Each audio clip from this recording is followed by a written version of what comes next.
Good morning and welcome to the New York City Council hearing of the Committee on Health. At this time, can everybody please silence your cell phones? If you wish to testify, please go up to the Sergeant at Arms desk to fill out a testimony slip. Written testimony can be emailed to testimony@council.nyc.gov. Once again, that is testimony@council.nyc.gov. At this time and going forward, nobody is to approach the dais. I repeat, nobody is to approach the dais. Chair, we are ready to begin. Thank you.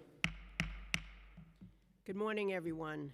I'm Councilmember Lynn Schulman, Chair of the New York City Council's Committee on Health. I want to thank all of you for joining us at today's hearing on Healthy NYC, the Population Health Agenda for New York City. We are also considering introduction number 641 by Councilmember Kevin Riley in relation to nutrition standards and beverage options for children's meals served in food service establishments, and introduction number 1047 by Councilmember Sean Abreu in relation to establishing a sleep apnea screening pilot program and public education and outreach campaign. Before we begin, I'd like to note that we've been joined by Council members Areola, Narcisse, Zhuang. Okay. In November of 2023, I joined the mayor and then DOHMH Commissioner Ashwin Vasan to announce Healthy NYC, a bold new initiative to increase New Yorkers' life expectancy to 83 years of age by 2030. My legislation, enacted earlier this year, Local Law 46, codified Healthy NYC to ensure the campaign endured beyond any one administration. The law required DOHMH to develop a 5-year population health agenda to improve public health outcomes, address health disparities, and improve the quality and access to health care. The law also requires annual reports to the Council on DOHMH's progress towards reaching the Healthy NYC goals. Powering Healthy NYC is a simple idea. The greatest city in the world should be the healthiest city in the world.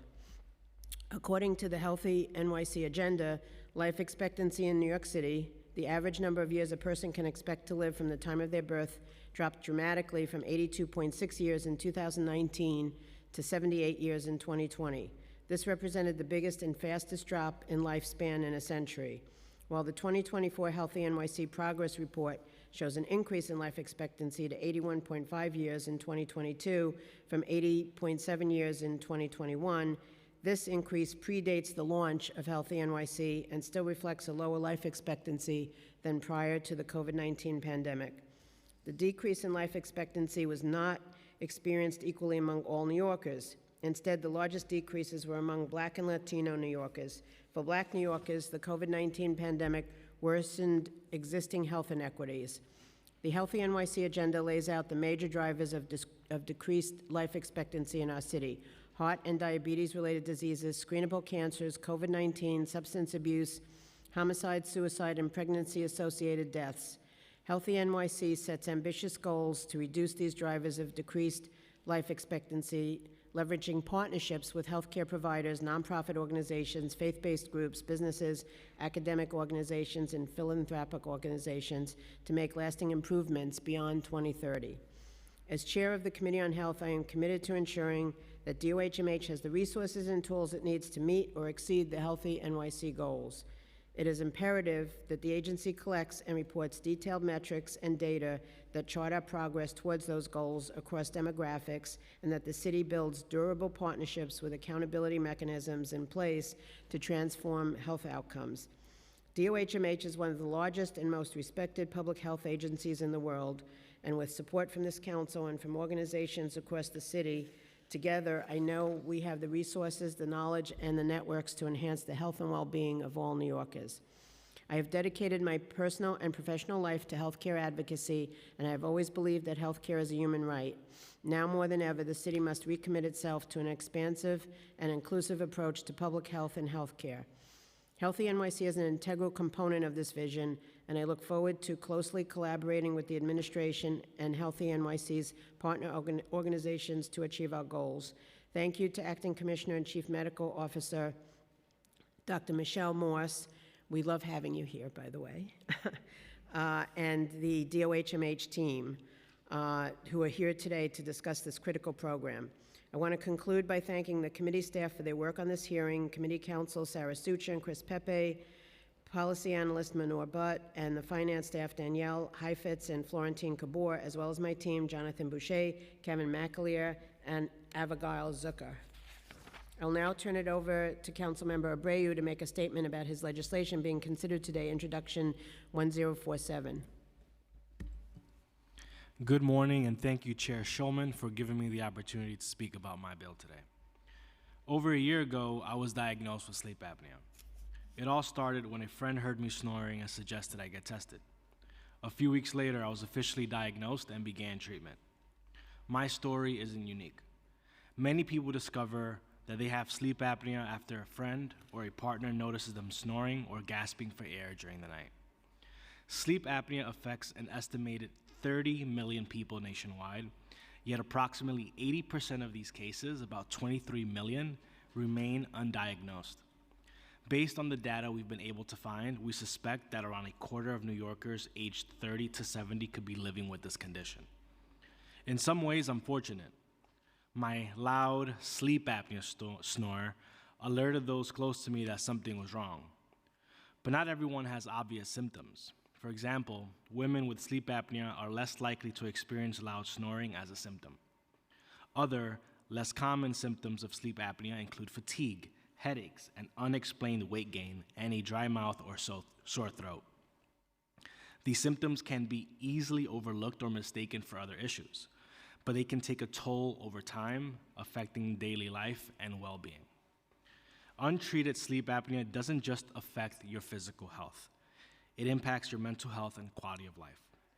It can make it harder to focus at work, lead to mood swings or irritability, and even take away time from your family.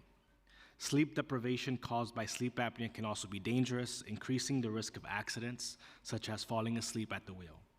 And over the long term, untreated sleep apnea significantly raises the risk of conditions like hypertension, heart disease, and stroke. Since getting treatment, I've experienced firsthand how life-changing it can be to address sleep apnea. I sleep more restfully, my mood has improved, and I have more energy during the day. Most importantly, I'm able to show up for my personal and professional life in ways that I couldn't before. This is why awareness and access to screening are so crucial. That's why I'm proud to sponsor Intro 1047 and would like to thank Chair Shulman for being a co-prime on this bill. This legislation would establish a pilot program for sleep apnea screening and an awareness campaign to educate the public about the disease and available treatments. Just because you're snoring doesn't mean you're having good sleep. It's more than a snore. That's what this campaign is about. It's more than a snore. We want you to get the help that you need very early on. Good, restful sleep is essential to our health. I'm proud to propose this legislation. And finally, enjoy a good night's sleep. Sometimes it's just more than a snore. Thank you, and I look forward to hearing from the admin. Thank you, Councilmember Abreu. I will now turn it over to Councilmember Riley to make a statement about his legislation being considered today, Introduction 641. Thank you, Chair. Good morning, Chair and esteemed colleagues and guests. I'm proud to speak today about Intro 641, the Healthy Kids Meals Bill. This legislation is not about dictating what parents should feed their children. It's about ensuring families have access to healthier, balanced options when dining out. By requiring at least 2 meals on children's menu to meet established nutrition standards, we are making it easier for families to choose nutritious meals without sacrificing convenience. The bill also reduces sugary beverage options, empowering parents with healthier choices that align with their goals for their children's well-being. This is about access and equity, ensuring that every family, regardless of where they live, have the ability to prioritize health when making decisions about their child's diet. I want to thank my 37 co-sponsors for standing with me on this effort and extend deep gratitude to the advocates and organizations who dedicated how propelled this initiative forward. Having 38 out of 51 council members supporting this bill underscores the strong commitment of this body to improve the health and well-being of New York City's children. Let's continue to lead the way in building a city where every child has the opportunity to thrive with access to healthier, brighter futures. I urge my colleagues and all stakeholders to join me with advancing and supporting this critical legislation. I want to give a special thank you to Chair Shulman, who really helped push this legislation forward as well. Thank you. I'm looking forward to hearing from the admin. Thank you, Councilmember Riley. I also want to make mention that yesterday, the Sweet Truth Act, which the council passed, went into effect. And what that does, it's a landmark regulation that mandates that food service establishments with 15 or more locations display clear and visible added sugar warning icons on menus, menu boards, and self-service food areas for items exceeding the recommended daily limit of 50 grams, so people can make a choice about what they're ingesting. I will now turn it over to I will now turn it over to the committee council to administer the oath to the representatives from the administration. Thank you, Chair. Good morning. If you could please raise your right hands for me. Now, in accordance with the rules of the council, I will administer the affirmation to the witnesses from the mayoral administration. Do you affirm to tell the truth, the whole truth, and nothing but the truth in your testimony before this committee, and to respond honestly to council member questions? Dr. Morse? Gretchen Van Wy? Carolyn Olson? And Elizabeth Solomon. Thank you. You may proceed.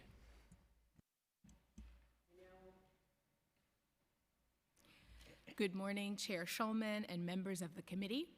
I am Dr. Michelle Morse, Acting Health Commissioner and Chief Medical Officer at the New York City Department of Health and Mental Hygiene. I'm joined today by my colleagues Gretchen Van Wy, Assistant Commissioner in the Bureau of Vital Statistics, Carolyn Olson, Assistant Commissioner in the Bureau of Environmental Surveillance and Policy, and Elizabeth Solomon, Executive Director, Nutrition Policy and Programs. Thank you all for the opportunity to testify today on Healthy NYC, our campaign for healthier, longer lives. In November 2023, we launched Healthy NYC, not as a singular health department initiative, but as an overarching framework for how New York City should approach public health.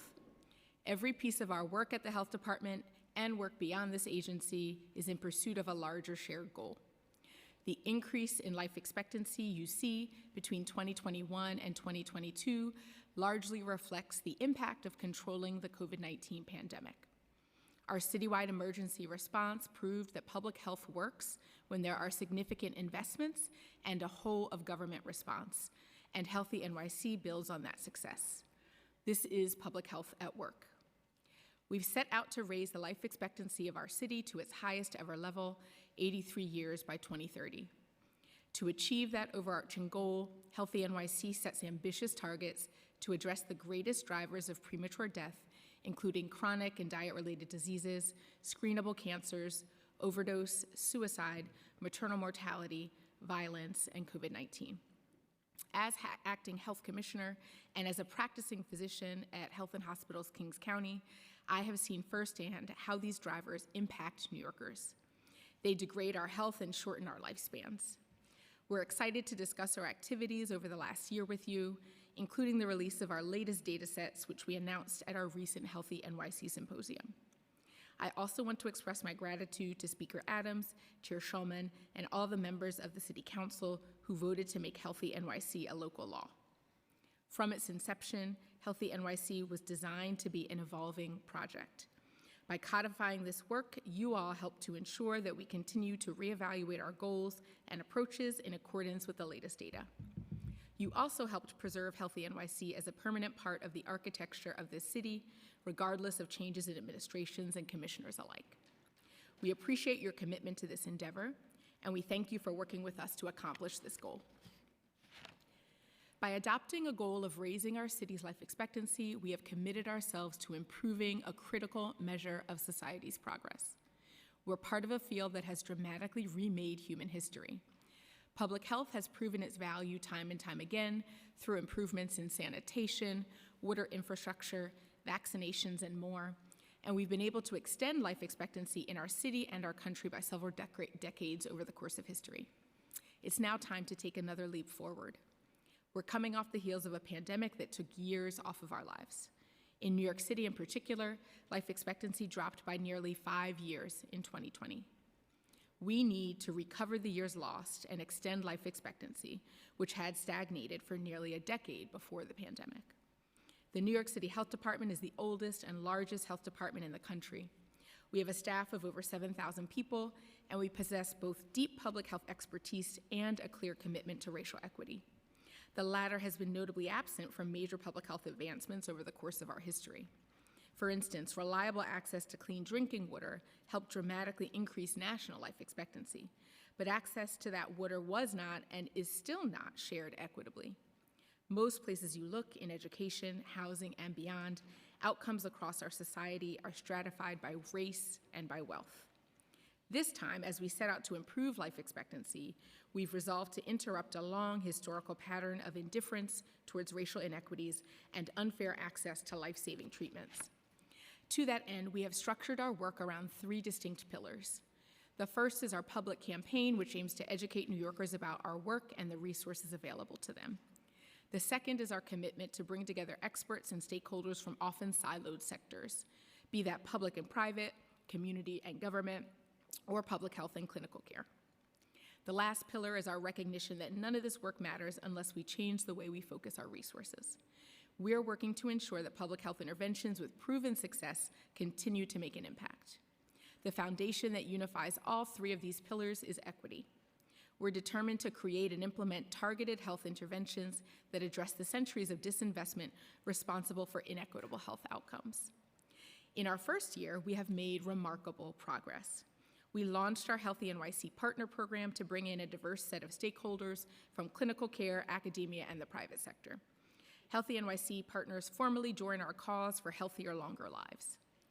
They help publicize our campaign, contribute to 1 or more of the goals in the work, and lend their resources to these efforts. We also developed 7 strategy maps to align with each of our health equity New York City goals. Our strategy maps identify the most effective health interventions for each mortality driver and name the stakeholders, including healthcare systems, policymakers, and community-based organizations that are best positioned to carry out those interventions. They serve as a guide both for the health department and our broader network of partners as we continue to work towards our goals. The strategy maps complement topic-specific plans and reports that the health department has issued in recent years that outline strategies and recommendations. These reports include Care Community Action, a mental health plan for New York City released in 2023, the Maternal Mortality Review Committee's report on pregnancy-associated mortality in New York for the years 2016 to 2020, which was released in September of this year, and a forthcoming report on chronic disease that we plan to issue in early 2025. Lastly, we've announced our partnership with the Institute for Healthcare Improvement to launch 3 improvement collaboratives over the next 2 years. These improvement collaboratives will focus on behavioral health, preventive health, and maternal mortality. Each one will bring together relevant stakeholders to create and implement a path forward for better health outcomes in their area of focus. While we're currently planning in the planning stages of this work, the collaboratives will launch in the spring of 2025. As we continue to refine our work and launch new programs, we need a clear picture of health in New York City in as close to real time as possible. That leads me to the reason we're here today, the release of our 2022 data. I'd like to preface this by clarifying that this is our most recent set of numbers from 2022, and we launched Healthy NYC in November of 2023. We can't attribute these numbers, for better or worse, to this campaign just yet, but they do offer a clearer picture of the state of our city. They provide us with crucial guidance and insight on how we might refine our focus moving forward. There are a few trends I'd like to highlight today. The first is our overall progress toward higher life expectancy. We're on track to meet or exceed our goal of raising New Yorkers' life expectancy to at least 83 years by 2030. Life expectancy at birth in 2022 rose to 81.5 years. That's up by almost a year from 80.7 in 2021, but it's still about 1 year below the pre-pandemic level in 2019. As a city, we're moving in the right direction, but even as we gain back some of the time we lost in the pandemic, we've maintained the pre-existing inequities in lifespan. Black communities die younger than their white, Hispanic, and Asian neighbors. These data reveal that despite citywide gains, Black New Yorkers are dying more than 5 years earlier than white New Yorkers. I also want to acknowledge that New York City is home to the largest urban population of people identifying as natives, First Nations, and indigenous peoples of the Americas in the United States. That group constitutes about 118,000 people, which is 1.3% of our city's population. They are not reflected in Healthy NYC due to the size of the population and smaller numbers of deaths, which makes 1 year's statistical estimates unreliable. Now I'd like to parse out what's driving both the increase in life expectancy and the persistence of racial inequity. Let's start with the good news. We're gaining back years largely because COVID-related mortality has dropped so dramatically in recent years. From 2021 to 2022, we saw a 48% decrease in COVID-19 deaths, the rate of COVID-19 deaths. We're well on our way to surpass our goal of a 60% decrease by 2030. That drop is in and itself an enormous victory. But what stands out to me is that overall numbers have declined and the gaps between racial groups have narrowed significantly. At the height of the pandemic, there was massive racial inequity in COVID-19 related deaths. In 2020, Black and Hispanic New Yorkers were dying at twice the rate of white New Yorkers. In 2022, COVID-19 mortality was 1.2 times higher among Black residents than their white and Hispanic counterparts. While these health outcomes are still not equitable, it is a meaningful improvement. Racial inequity in COVID-19 deaths is now significantly less than it is among our other major mortality drivers. COVID-19 is our proof point that we can make meaningful and rapid change when we have the political will to take a cross-sector approach to public health and can invest in the resources needed in priority communities, all a part of operationalizing equity. There are other areas, however, that are slower to progress. We did not see a statistically significant change citywide or in terms of racial inequities in death rates for heart and diabetes-related disease, which remain the leading cause of death in our city. We'll continue to monitor these numbers closely and prioritize our health interventions in that arena. Our 2022 data also revealed some areas where death rates are climbing. Overdose deaths more than doubled from 2019 to 2022, and that uptick has been especially steep for Black and Hispanic New Yorkers. To me, what puts the gravity of this trend into perspective is just how much overdoses have climbed the ranks. In the last decade or so, they have become a leading cause of death in New York City. In 2010, overdoses were the 10th leading cause of death in New York. In 2020, they were 6th, and in 2022, they ranked 4th. We're facing a crisis that has dramatically worsened in recent years, especially among Black and Hispanic communities.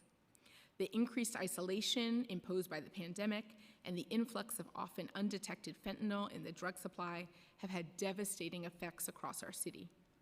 More than 80% of fatal overdoses involve fentanyl in 2022. The racial inequities in these deaths are a clear consequence of long-term community disinvestment and structural racism. While our overdose prevention efforts are citywide, they focus on communities with the highest need. We're working to make naloxone and fentanyl test strips widely available, to strengthen our harm reduction programs, and to partner with community-based organizations in high-need areas to support the full continuum of care. Perhaps the most important thing these data can show us are the pain points of our city's health. The numbers illuminate the issues and communities we owe our care, our attention, and our resources. It's up to us to listen and to act. So as we enter the second year of Healthy NYC, our charge is clear. While we work to give all New Yorkers more time, we can't lose sight of the reality that we're facing, deep inequities in longevity. Who lives and who dies? There's no more valuable currency than time, and in turn, there's no greater injustice. Healthy NYC is working just as it was intended to. The data we're collecting offers insight for how we can better tailor our work to the needs of the city we all serve. I'm proud of this work, particularly the gains in life expectancy we made as a result of our whole of government response to the COVID pandemic, and I believe wholeheartedly in our potential.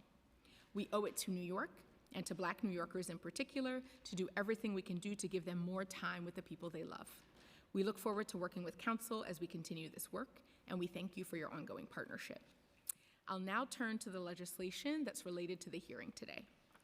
First, I'll address Intro 641, which relates to nutritional standards and beverage options for children's meals served in food establishments. The Health Department consistently supports efforts to promote healthy eating, and we appreciate the intent of this bill.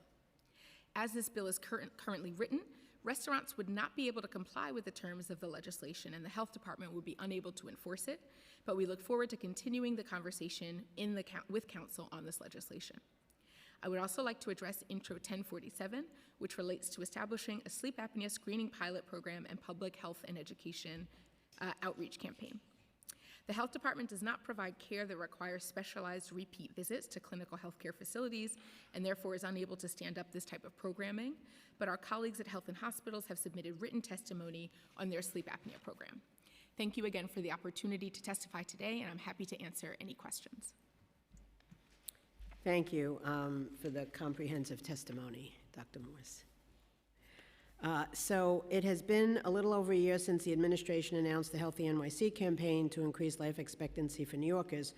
What challenges have you faced in implementing programs or initiatives that are part of the campaign? And how do you plan to address those? Thank you for that question, Council Member and Chair.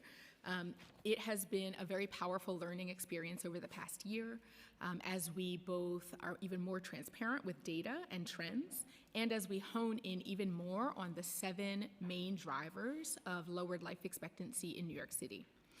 So far, there are challenges, but we also have a long history of working on exactly these 7 drivers in the New York City Health Department.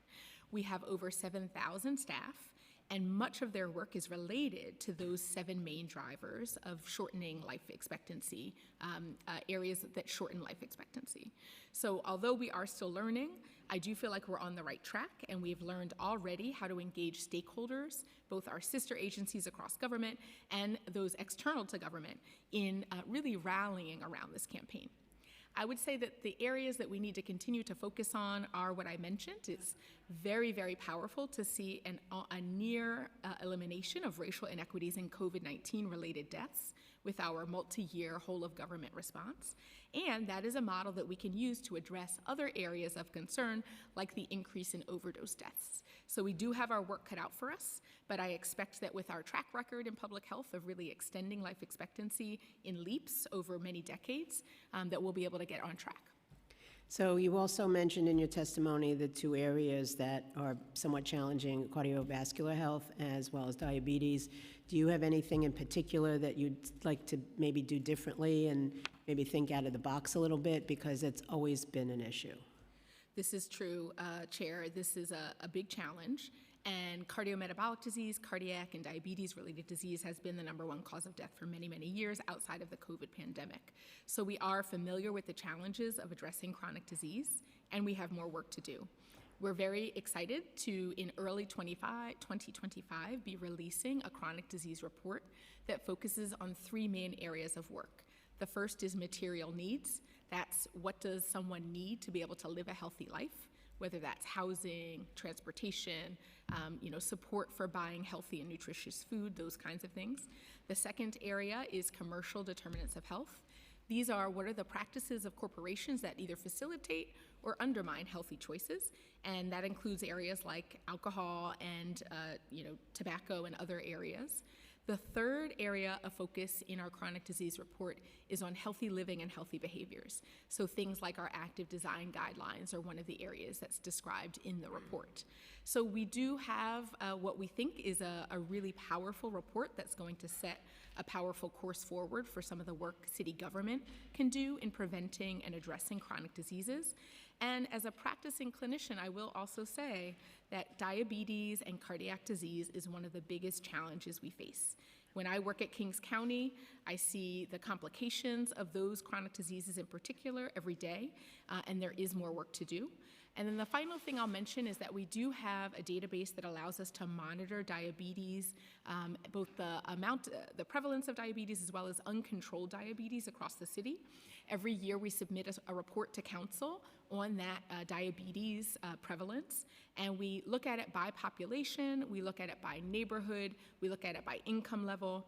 What we have found year after year is that there is a large inequity in the prevalence of diabetes. So for example, there's almost a 2 times higher prevalence of diabetes in some areas of the South Bronx as compared to Greenwich Village and Soho.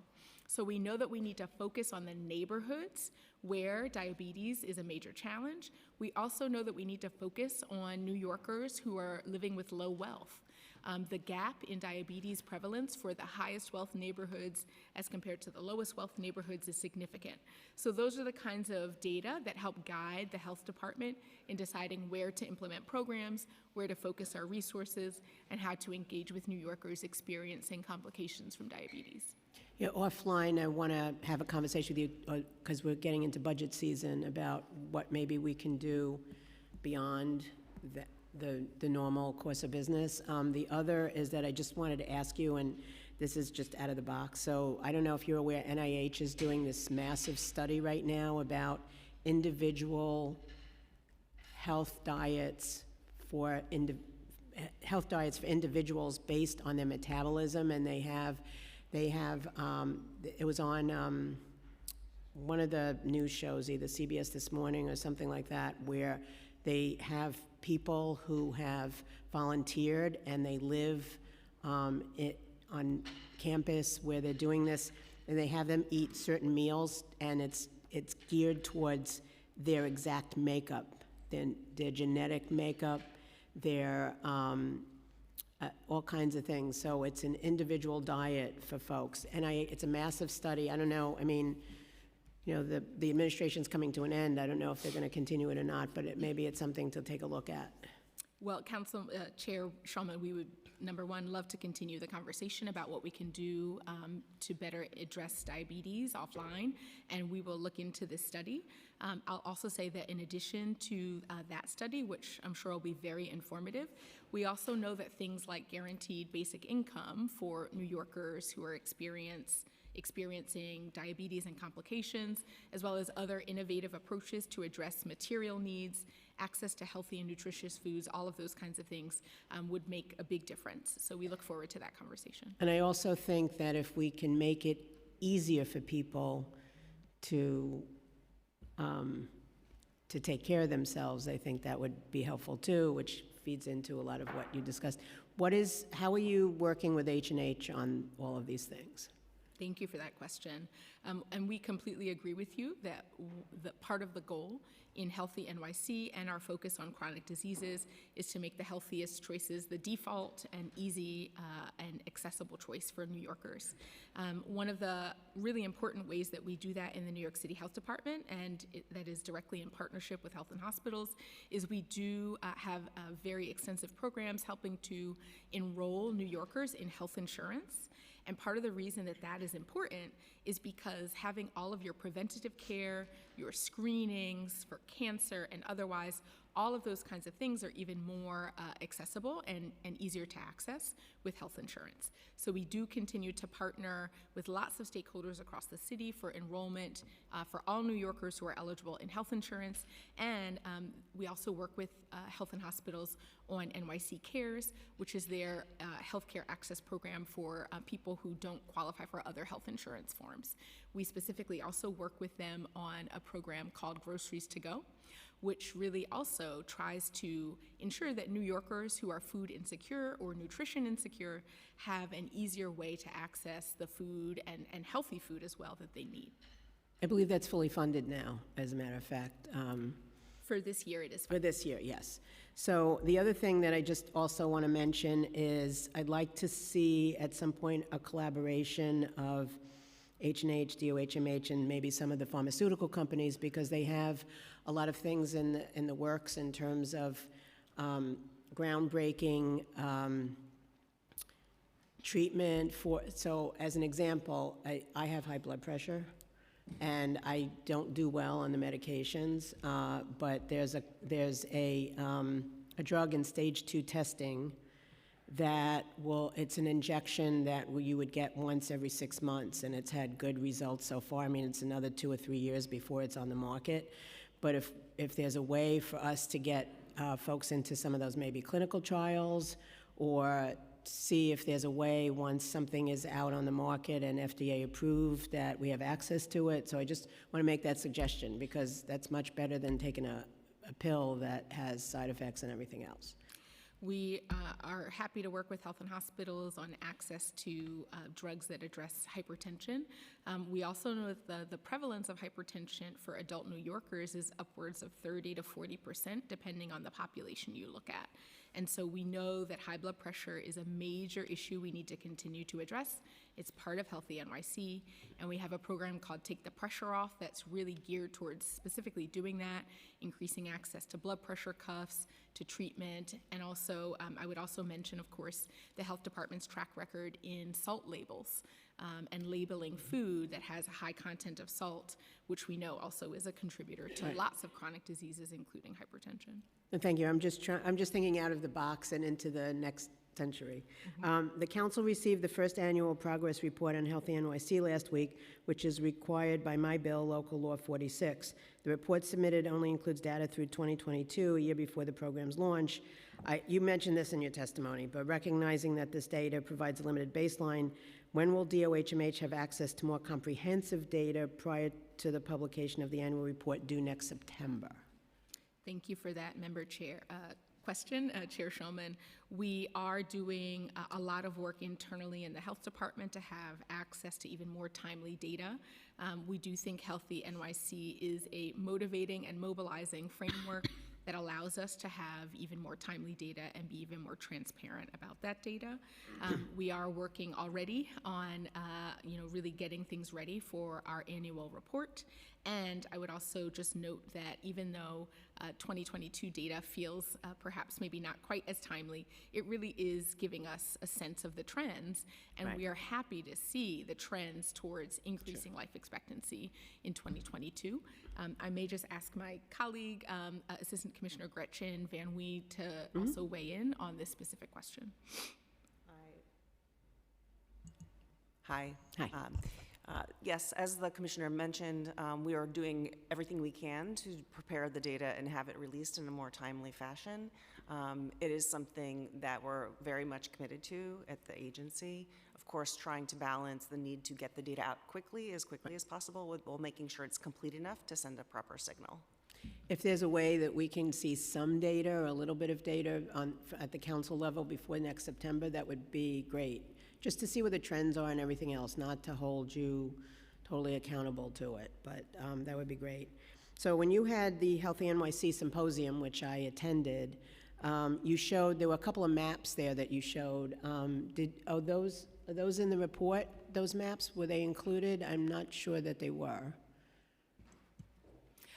We would be happy to send those maps in follow-up. I believe they may have been linked in the report, but they weren't specifically. If you could send us, because I noticed, one map that I saw took in a large part of my district, so that's why I want to see what I can do.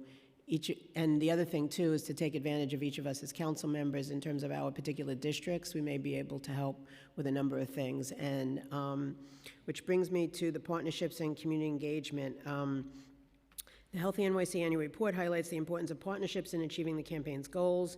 Can you elaborate on the specific roles and responsibilities of the supporters and champions? Absolutely, we'd be happy to do that. We really do acknowledge and recognize that Healthy NYC has to be a multi-sectoral, multi-agency partnership. The health department alone cannot move the city towards the goals, and so we're thankful for all of our sister agency partners and external stakeholders as well.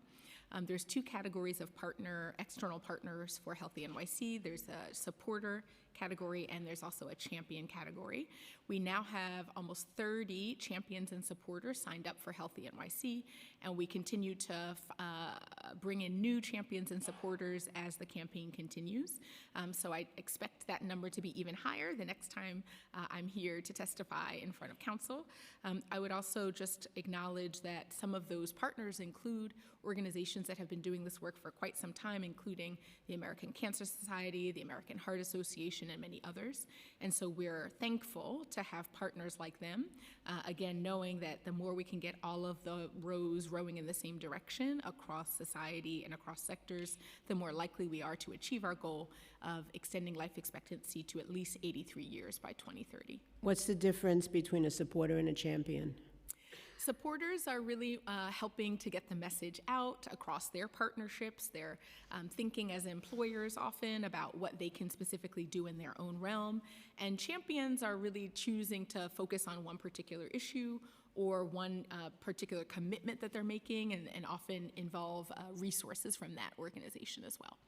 But we see both supporters and champions as really important and noteworthy partners to this campaign. No, because I went through the list, and I'm very impressed. The New York Academy of Medicine, which you should totally utilize. Yes. I met the president recently, and she said that she would love to partner with us on anything that they can do. So we should, they do a lot of, they have a lot of data, so we should definitely utilize them and see what they can contribute. The other, I saw NYU was on there.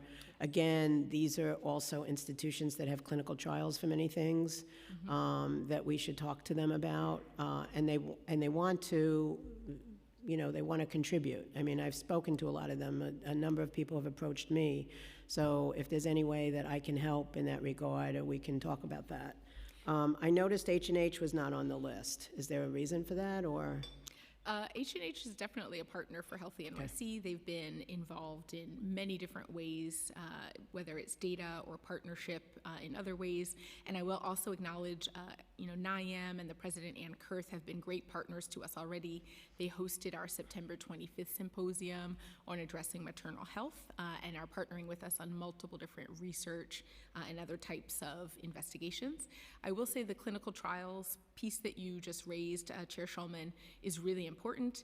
That is much more in the realm of health and hospitals than us at the health department, but we have lots of different ways that we're already collaborating with health and hospitals as well.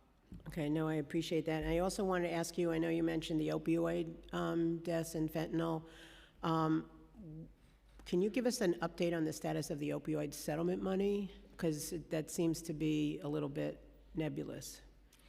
We would be happy to do that in follow-up, Chair Schulman. We also acknowledge that there was a pretty significant release in September that really described all of the different areas of investment for the opioid settlement dollars, and the health department has been really, again, excited to partner with the city and the state around getting those dollars to impact the areas, the neighborhoods, the populations that need to be prioritized to reduce the rates of overdose.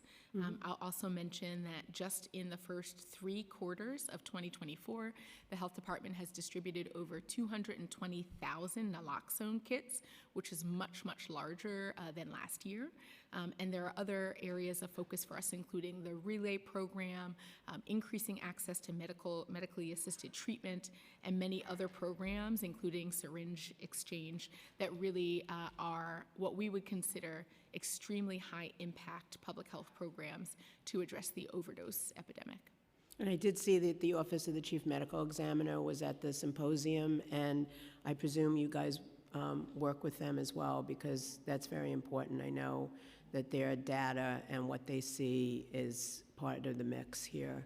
That's DOHMH has acknowledged the persistent and unacceptable racial disparities in maternal mortality, which is a big issue for the council. Can you elaborate on the concrete actions DOHMH is taking or will take to ensure that the strategies employed to reduce maternal mortality are culturally competent and responsive to the specific needs and concerns of the communities most impacted by these disparities? Bless you.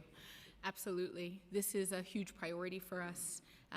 Of all the 7 drivers listed for the reduced life expectancy and for our goal of getting it to 83 years by 2030, you'll note that Black women and pregnant people are specifically named in our maternal health goal for Healthy NYC, and that is in large part, again, because of the persistent racial inequities in the rates of maternal mortality for Black New Yorkers. One of the things that we're doing, of course, is continuing the work of our Maternal Mortality Review Committee. That committee brings together experts from all over New York City who rigorously and extensively review every single maternal death and evaluate the contributors and the causes of that maternal death. They also designate whether or not that death is considered to be preventable. And almost 3 of 4 deaths are considered preventable, particularly for Black New Yorkers. So we do have work to do.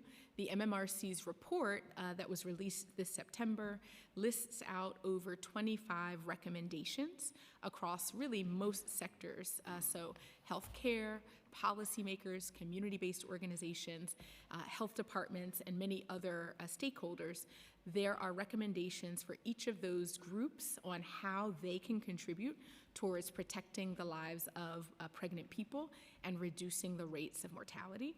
And then the other work that we're doing is on a maternal home collaborative model that seeks to decrease the silos between community, healthcare, and other organizations to really, again, protect the lives of pregnant people and to fund and resource the interventions that we know are evidence-based and save lives of women. So those efforts are ongoing, and we'd be happy to follow up with council to discuss some of those recommendations in detail. No, I appreciate that. I just, before I go to my next question, I want to recognize that we've been joined by council members De La Rosa, Menon, and Mamorato.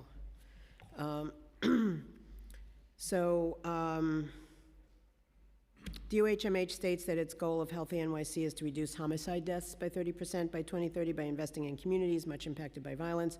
What specific type of investments will DOHMH be making to address this issue? Thank you for that question. The work on interrupting violence has been a big priority for the health department for many years. We currently have a program called the Hospital Violence Intervention Program, or HVIP, that we fund in partnership with DYCD. And what we do in that program is for anyone who is a victim of firearm-related injury that comes into the hospitals that are partners in our HVIP program, they have a peer who is there to counsel them and to support them as they transition out of the hospital. This is an evidence-based program that's been implemented in many cities around the country, and that program does continue at the health department at this time. We are responsible in particular for the programmatic data, for the technical assistance, for the trainings, and other aspects of the program, and that work is very, very important to us in contributing towards reducing violence-related injury. So there's two more things I want to ask about, then I'm going to actually turn it over to my colleagues and come back. So one is, I'm guessing that you know about the trauma hospital that Councilmember Brooks Powers is trying to put in the Rockaways, because I did see from the map that healthcare disparities in that part of Queens is really bad, and I've been out there, and I will tell you that if you have a major illness or a major injury, your chances of surviving are much less in Southeast Queens than any place else. So I presume you're supportive of that effort, and I don't know if you have any partnership in that. I'm just asking the question. Thank you for asking the question. We do not currently have any plans specifically around that, mostly because the health department doesn't operate any programs around. We don't operate emergency room or trauma-related programs. However, we'd be happy to learn more about those efforts, and we certainly do. You should be in the room. Thank you. I'd be happy to. And then, actually, you know what? I'm going to turn it over to my Councilmember Zhuang is asking the first set of questions. I'll circle back after. Thank you, Chair. Thank you. Thank you, Chair. I do see the source from Health NYC is showing the data saying the Asian and Pacific Islander of New York is very low. I don't understand why it's very low, because 18% of New Yorkers are Asians. Hi, I'm not sure what part of the report you're referring to. There's the chart over here. Oh, okay. Oh, the original. They're showing Latino, white, and black, which is good, but why Asian is missing?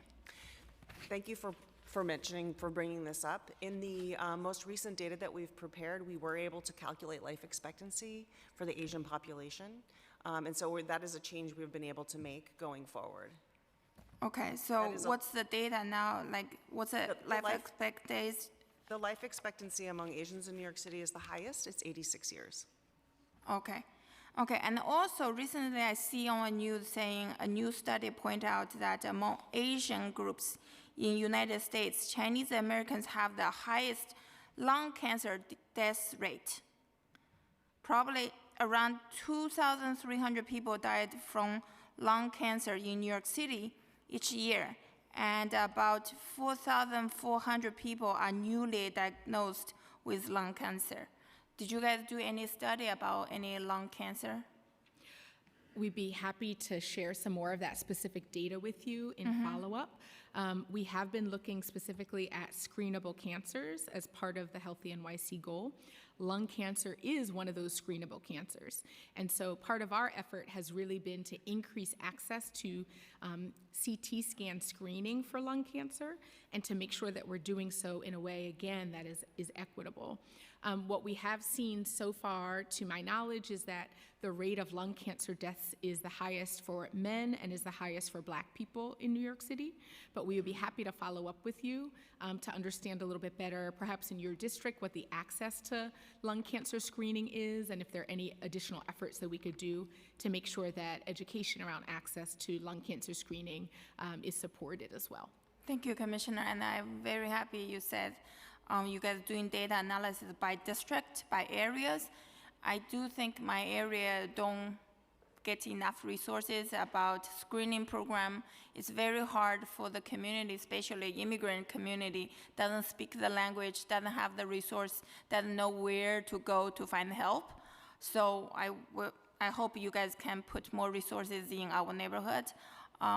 We have the largest, probably, my district has the largest Chinese American, even Queens has the largest Asian, but my district has the largest Chinese American population, and very often they don't get a resource, and then 70% of them probably doesn't speak any English.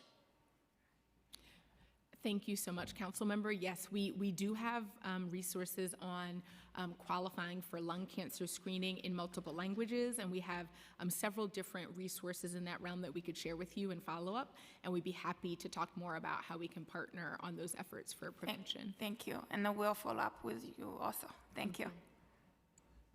Okay, thank you. Councilmember Narcisse? Good morning, and thank you, Chair. My question is about around young people. I want to start with young people. What efforts are being made to involve young people in shaping healthy NYC programs to address their unique health needs?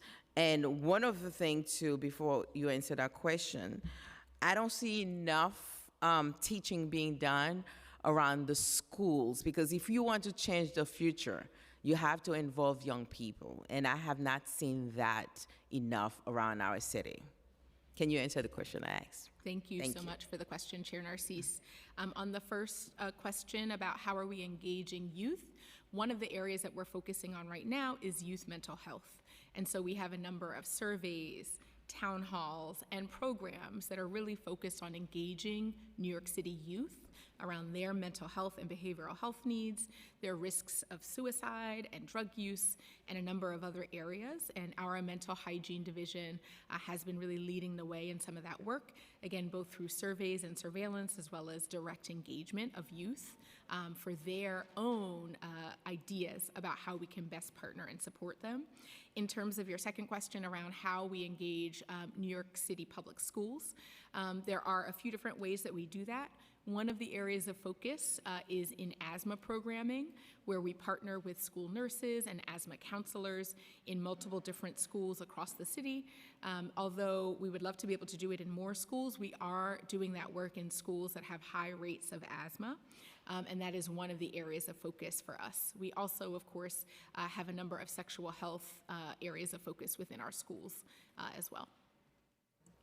Thank you. That's very important to involve young people in everything we do if we want to change the future, starting with all the diseases, other diseases are we talking about, the chronic illnesses. Those young folks need to know and early on so they can make the right decision. And when it comes to food and diet and exercising, those are the things we need to implement in our culture for the future generation. There is a study that I heard, I cannot recall exactly, I don't want to promote the radio, but I know it was one of the radio. There is an increase in diabetes around our nation. I'm talking about the whole United States of America. But there is no increase in medication, like people applying beyond medication. Why you think so? We'd be happy to look at the New York City specific data for that question. Because I know New York City is big, so that's why I was is. coming to. It is a big city. So we'd be happy to follow up with you to understand more the reference and the research, and then also share some of the New York City specific data. We have in New York City seen an increase in diabetes prevalence over the past 20 years, and it's again not equitable. It's some neighborhoods. It's not. More so than others. And access to health care, again, is one of the most important issues as well for addressing diabetes, in addition to all the things we do to try to shape the food environment and do the preventative work, which is in large part our role in the health. You just spoke my language, preventive approach. If we don't do that, we're not going anywhere. And the food, the housing, I mean, I'm with you with that. May I? Because I have some other question that I want to. As the current funding levels sufficient to achieve the healthy NYC goals? If not, what additional resources are needed? Thank you for asking that question, Chair Narcisse. We always look forward to partnering with Council around making sure that our goals are achievable and that resources are adequate. There is not a line item budget in the Health Department budget for Healthy NYC per se, but we really do integrate the work towards the goals of Healthy NYC into the work of many of our bureaus, divisions, and 7,000 staff. And so, bless you, even though there's not a line item, we are working to make sure that resources are really attributed to the areas where we need to focus.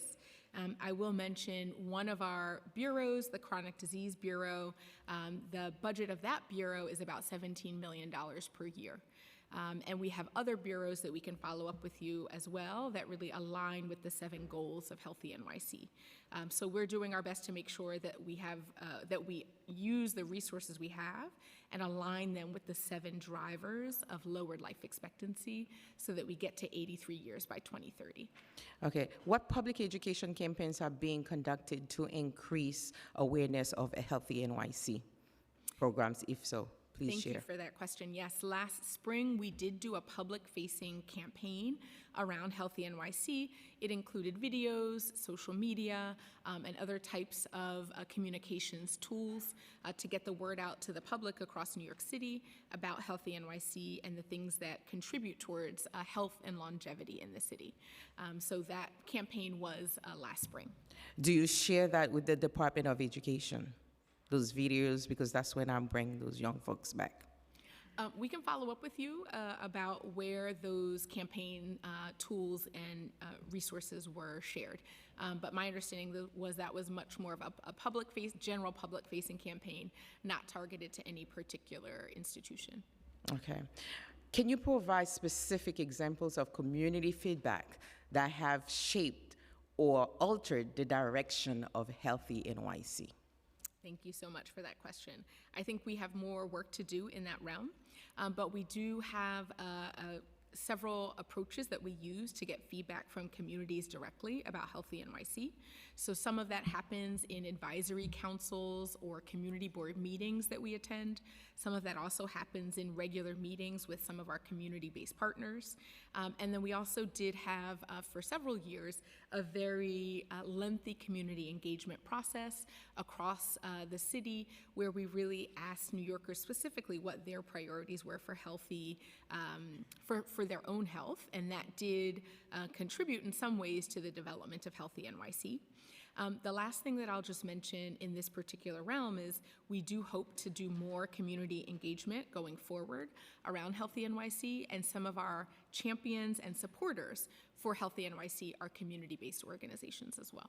Okay, my last question. Sure. Because that's on my hearing. Okay. As a nurse, I'm excited to ask question because I want to see what my chair is saying, that we want to increase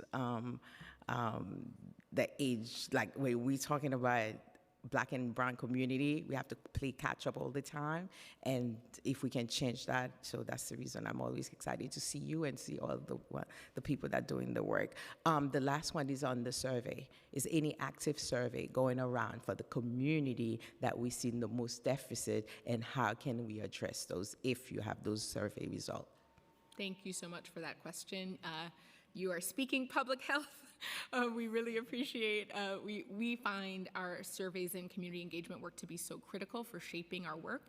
And I'll also just tell you, I think our focus on racial equity and the very, very shortened life expectancy of Black New Yorkers is important.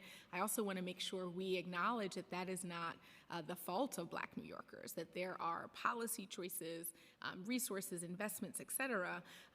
The last thing we want to do is to blame Black New Yorkers. So I do want to just underline that this is about social and structural systems that have created shortened life expectancy for Black New Yorkers over many, many generations. And I would like to invite my colleague, Gretchen Van Wee, to share a little more about the surveys in the communities that we want to prioritize. Good morning again. Every year we have something called the Community Health Survey that we field. This is a very robust survey that allows us to identify at 59 neighborhoods across the city what's happening in terms of the health of New Yorkers. We also do surveys in the schools, in the middle schools, in the high schools, and we complement this with a fairly new tool that's a health panel that we do surveys of many times a year. So we're broadly looking at general characteristics of health, and we're also asking people for their opinions on different kinds of things and going deeper on certain topics. I'm happy to get you a longer list of what all of those tools are. Yeah, because I'm interested in all the chronic illnesses that we face in our community, having hospital closing in our communities, not facing, the only, I'm not going there because that's another subject for the downstate, but anyway, so thank you, and I'm looking forward for that. Thanks, Chair. Thank you, Councilmember Narcisse. Councilmember Riley?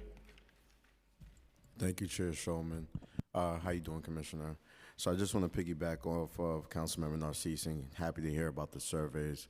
I represent the largest retirement community in the nation, which is Co-op City, which is built around the New England Three-Way. So chronic disease and chronic illnesses is something that's really, really important to my community. Have you done any outreach to the community in Co-op City? Thank you so much for that question, Councilmember Riley. We are very aligned with you around wanting to prioritize neighborhoods that suffer from a higher burden of disease, and thank you for highlighting some of the challenges in Co-op City. I might actually turn to my colleague Liz Solomon, who helps to lead many of our chronic disease programs, to share more about any specific outreach in Co-op City. I actually don't have anything to add in terms of outreach in Co-op City, but we do have a wide range of chronic disease prevention programs and policies, and there is a lot of engagement within those programs. For example, we have health bucks that are coupons that are distributed across the city, can be used for fruit and vegetable purchases at New York City farmers markets. And that program, we work with over 600 programs in community-based organizations to distribute the health bucks, and we meet with them annually to get feedback on that program. So that's an example of how we might approach. So maybe we could connect after this meeting to figure out how we could do some outreach in Co-op City. I usually hold a community conversation every month, and I usually move it around the district. I'm thinking about doing one focused specifically on health, and would love if you guys will come by, and pretty much be a part of that. I want to go into my bill, Intro 641. Can you please describe the DOHMH inspection and enforcement scheme for nutrition standards and menu options for kid menus within restaurants in New York City?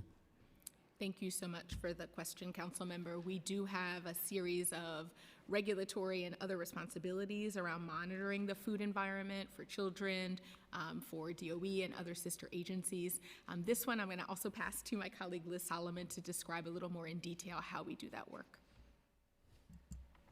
Thank you, Acting Commissioner Morse, and thank you for that question. We do have an enforcement a division in our agency that has inspectors who inspect restaurants, and nutrition requirements are part of that inspection. We are very supportive of the bill, the intention of the bill. As Dr. Morris mentioned, as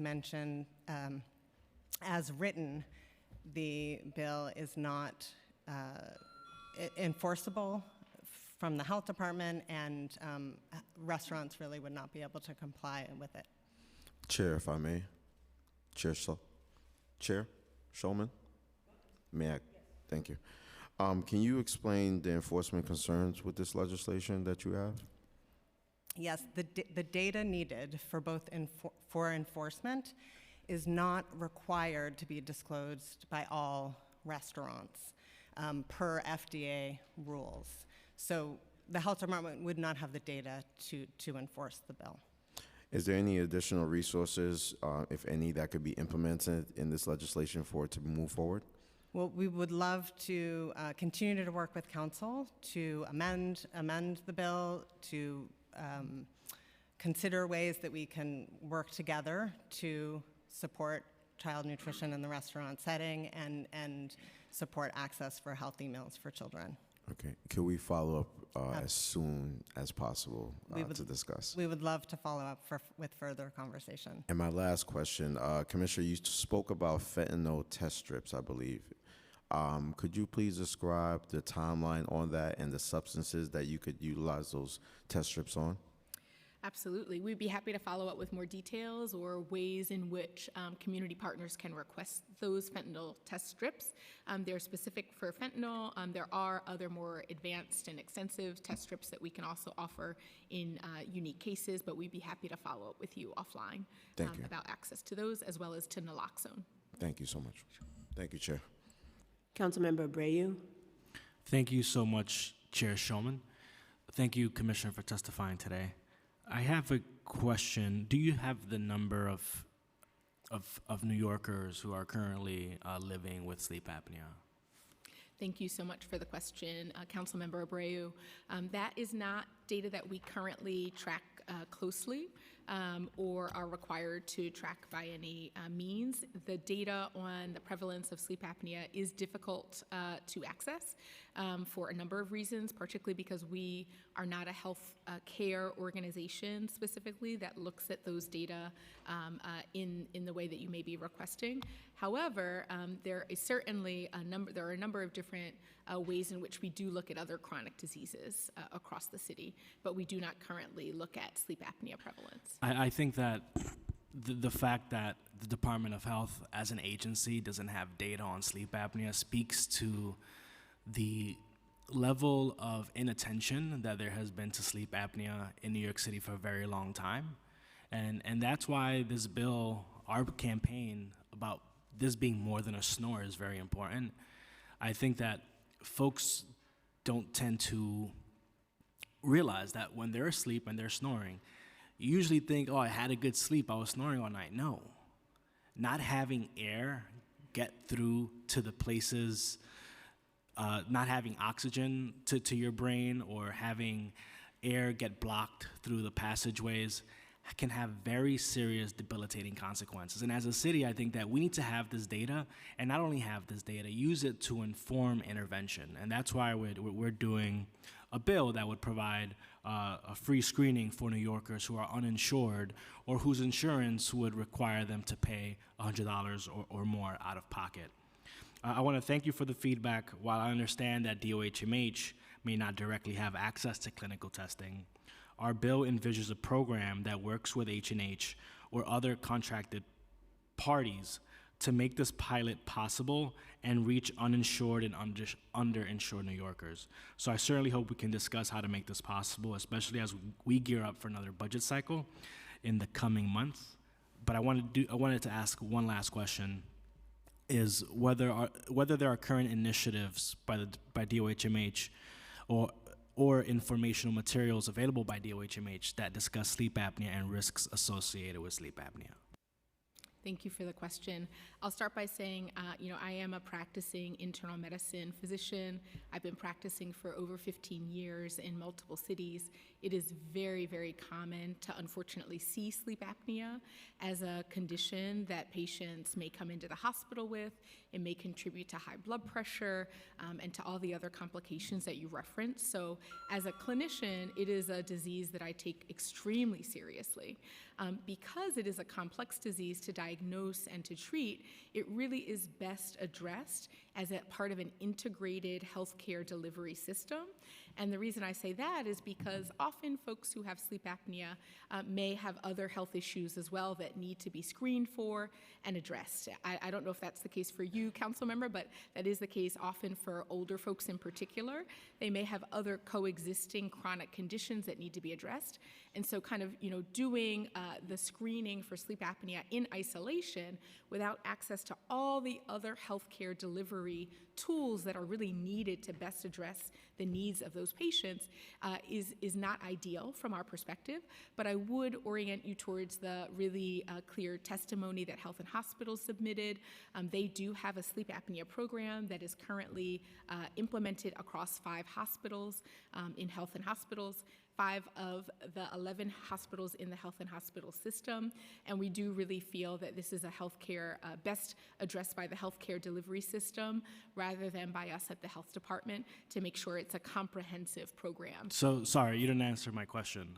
Sure. Are there current initiatives or informational materials available by DOHMH that discuss sleep apnea? What I would say is that Yes or no? Sleep apnea isn't one of the top drivers of the reduced life expectancy that we've seen. So our goal with Healthy NYC is to extend life expectancy to 83 years or longer by 2030.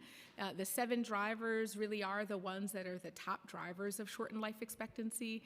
Sleep apnea is not one of those drivers. And so it's not to say it's not important. It is to say it's not one of the areas of focus within Healthy NYC. It needs to be one of the focus areas for our city. When you have 1 in 4 adults at the ages of 30 to 70 nationally, that's 30 million.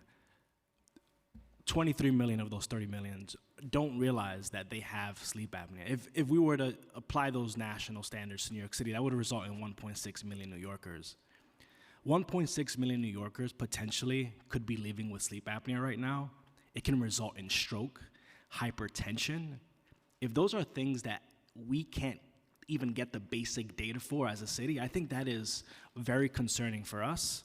And that's why we're launching this campaign for More Than a Snore, and I hope that we can reach a solution that would be to the benefit of New Yorkers. Thank you very much, Chair. We would be happy to speak more with you, Councilmember Abreu, about how we could collaborate. Thank you. I look forward to that.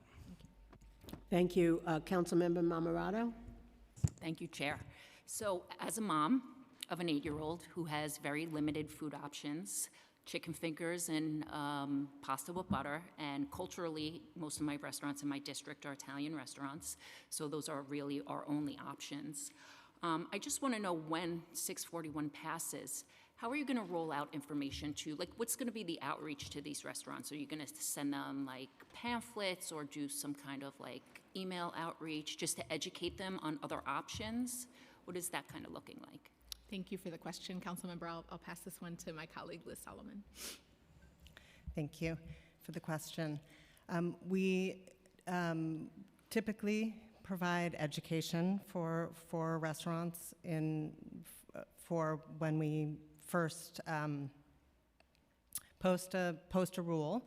There's typically about a year of education. So for example, for the Sweet Truth Act, we have published a guidance that's on our website, and it does get sent to all restaurants. We are also available for any questions and support. We really do want to support the restaurants in complying with any policies that are enacted. I'd like to help you guys out when the time does come, because I feel like it's very important, and I don't want just limited options, especially in my district and my community. I do want to have a conversation now about this needle exchange program. Are there any programs in District 13 currently? Thanks so much for the question. We can follow up with you. I don't have an answer at the moment, but we'd be happy to follow up with you about that. Okay. Is there a way or a website to see if we can look that up ourselves? We'd be happy to follow up with you. Okay. Just for the record, I don't condone needle syringe exchange programs in my district. I feel like normalizing drug use. I've had way too many people within my community whose lives and families were destroyed by drug use, and I just feel like a needle exchange program is only enabling the problem, and we do not welcome that in my district, so. I acknowledge your position, council member. It is a very well-studied public health intervention that saved lives, but we do That's understand great. your concern. Thank you for that, but it's just a statement, and yeah, so thank you. I'm going to hand it over in a second to Councilmember Narcisse. I just wanted to clarify that we're having a hearing today on this legislation. It's the first step in the process, and there's a legislative process that we go through, so there's no guarantee of where these bills are going to go. So I just wanted to clarify that. Councilmember Narcisse had a couple of follow-up questions, and then I do. Thank you.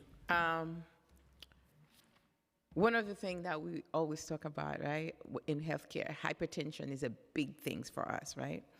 But I recently worked on Intro 996 to create access around for the sphygmomanometer to be accessible to people, like within their communities, and as well as giving educational information so they can make the best decision.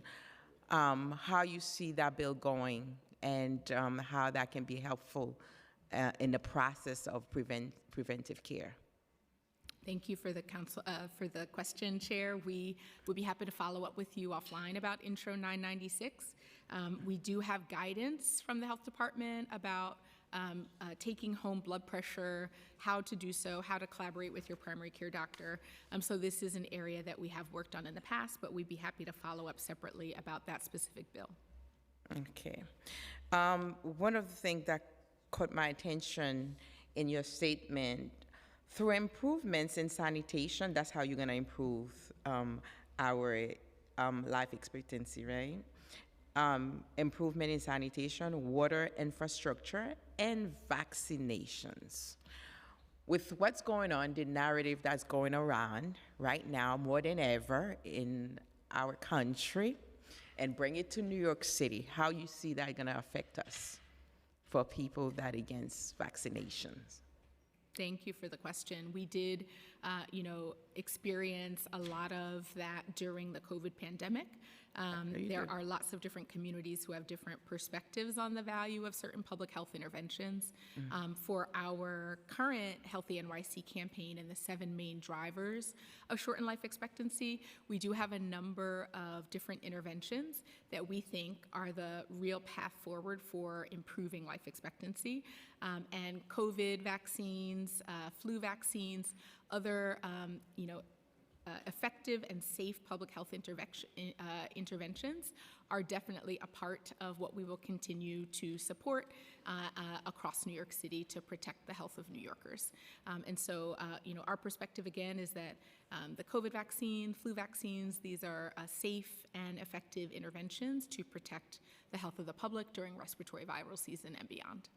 The reason I asked that question is because unfortunately, we're talking about COVID like almost in the past for what we've been through, but we live in a global world, and I am so concerned that is increasing more and more, that people that see vaccination, it's something that we, after all the study proven that it works for human being on this planet. So whatever we can do to encourage, while I respect those that feel like this is what I want to do, but in general perspective, in the global way of seeing things, I think we need to stay kind of focused on setting advertisement out, whatever we do, videos, anything to encourage people to understand that is part of our life. So thank you for your work, and I do appreciate you.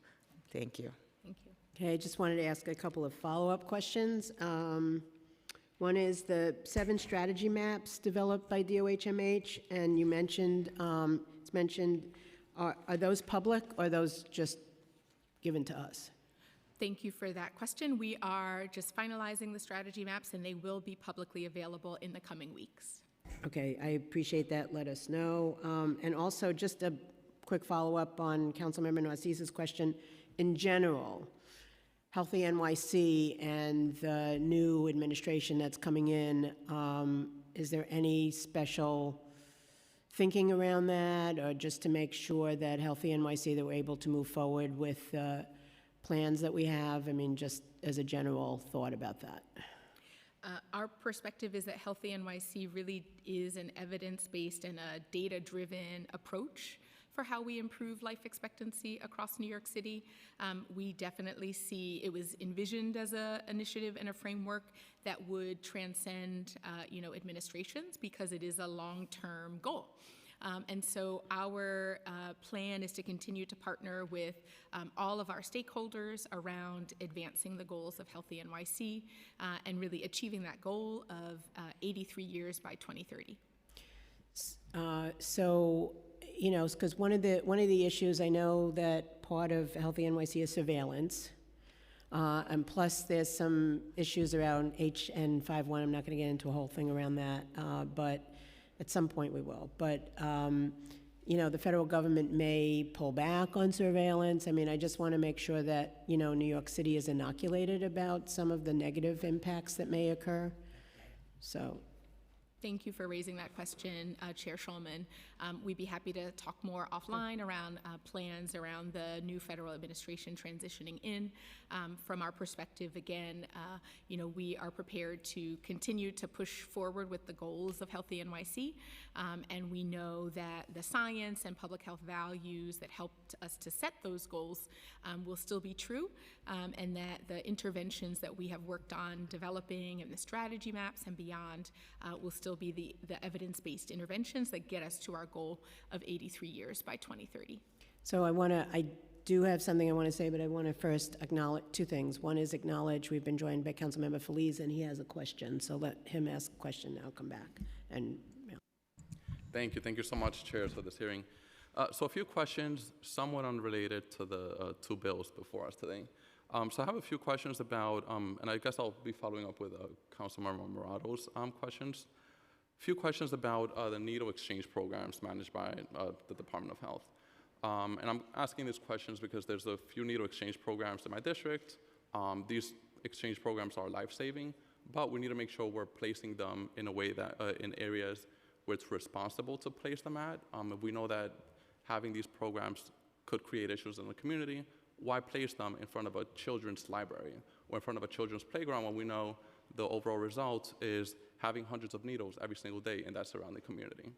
And of course, cleaning them up is great, but the next day having another 100, which is obviously not a real solution. So a few questions. Approximately how many needle exchange programs, mobile needle exchange programs, do we have? And also, are these programs truly exchange programs, or do we just provide them? Call them exchange, but we're not really exchanging anything. Thank you for the question, Councilmember. We do have a number of different mobile programs that are designed really to engage people where they are. We'd be happy to follow up with you about the specific numbers of how many of those programs we offer. How many of them are exchange programs? What percentage of you were to guess? Exchange versus calling them exchange programs, but not really exchanging needles, just providing them. Very misleading name, by the way. We would be happy to follow up with you on those specifics. Are there any rules for the placement of these programs, such as not placing them in front of a children's library or in front of elementary school when we know there's going to be hundreds of needles in the surrounding community? I do appreciate the concern, and we certainly are aligned with you around wanting to make sure that these programs are placed in the locations where they can be the most impactful and also are safe for the communities where they are located. So we very much are aligned on intent of both wanting to significantly decrease the rate of overdose across the city, which, as was noted in the 2021 Healthy NYC data, we had significant increases in overdose amongst Black and Hispanic communities in particular.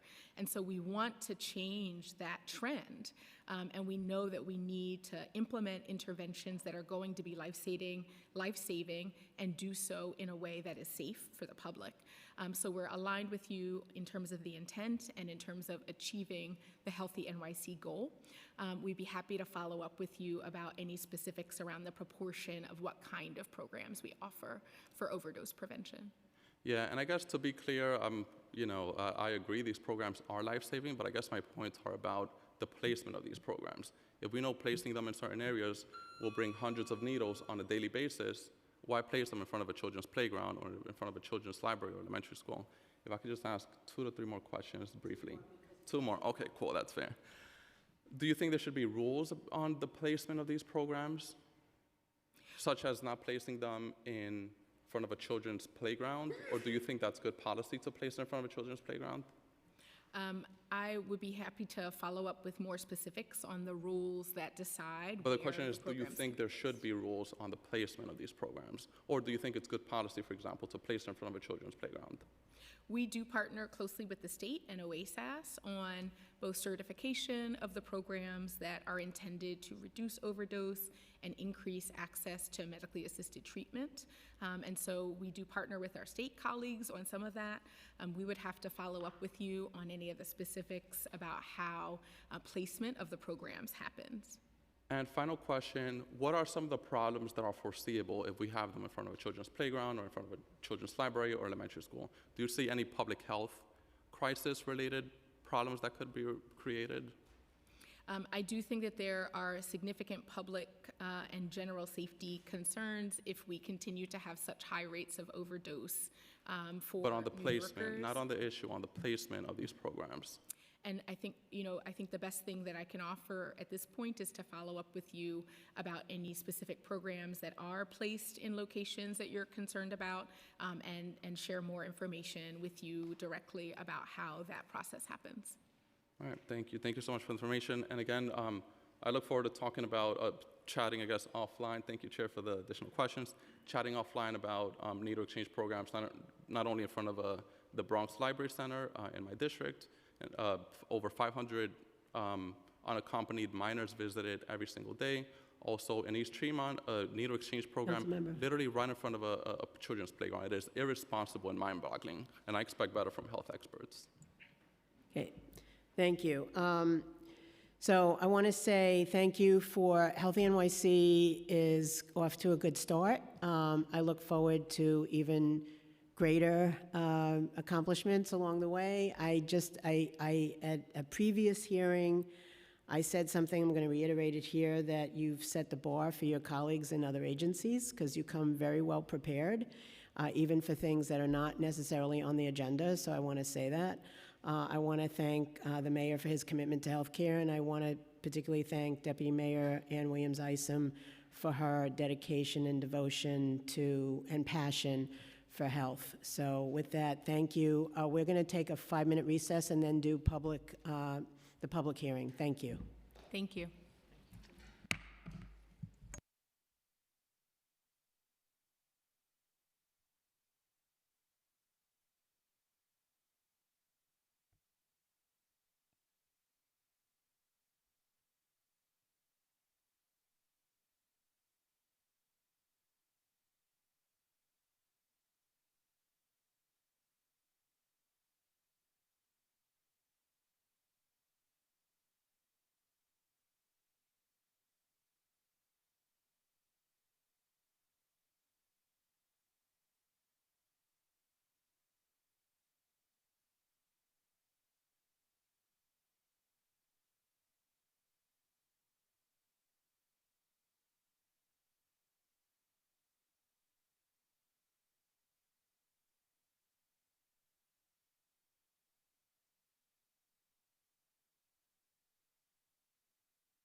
Can everybody settle down and find a seat? Everybody settle down and find a seat, please. We are getting ready to begin.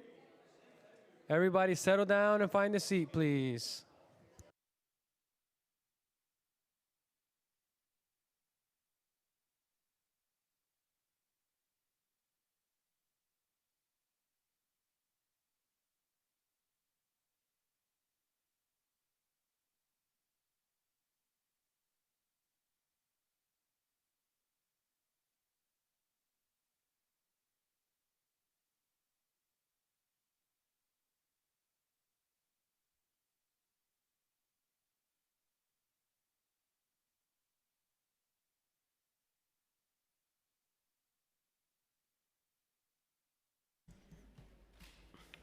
Ready? Ready? Okay. I'm now going to open the hearing for public testimony. I remind members of the public that this is a government proceeding and that decorum shall be observed at all times. As such, members of the public shall remain silent at all times. The witness table is reserved for people who wish to testify. No video, recording, or photography is allowed from the witness table. Further, members of the public may not present audio or video recordings as testimony, but may submit transcripts of such recordings to the Sergeant-at-Arms for inclusion in the hearing record. If you wish to speak at today's hearing, please fill out an appearance card with the Sergeant-at-Arms and wait to be recognized. When recognized, you will have 2 minutes to speak on today's oversight topic of Healthy NYC or on the legislation being considered today, Introduction 641 and Introduction 1047. If you have a written statement or additional written testimony you wish to submit for the record, please provide a copy of that testimony to the Sergeant-at-Arms. You may also email written testimony to testimony@council.nyc.gov within 72 hours of this hearing. Audio and video recordings will not be accepted. Is this first panel? Yes. Okay. First panel is Pasquale Ramo. Okay, just have a seat at the table. We're gonna, Bernard O'Brien, Emily Lee, okay. Sarah Kim, Jacob Zaitchik,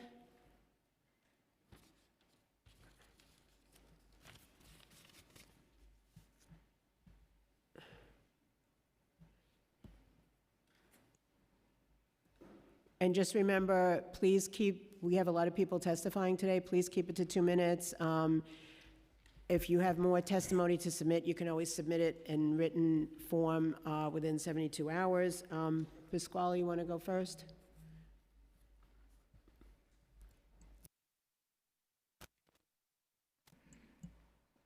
Hi. Thank you for the opportunity to testify. My name is Dr. Pasquale Ramo. I'm an associate professor in the Department of Population Health at NYU Grossman School of Medicine. I conduct scientific research that informs policies and public health programs like this, seeking to support healthy dietary behaviors. And one area of my focus specifically is evaluating how policies like this, mandating changes to restaurant menus, impacts food purchasing behaviors.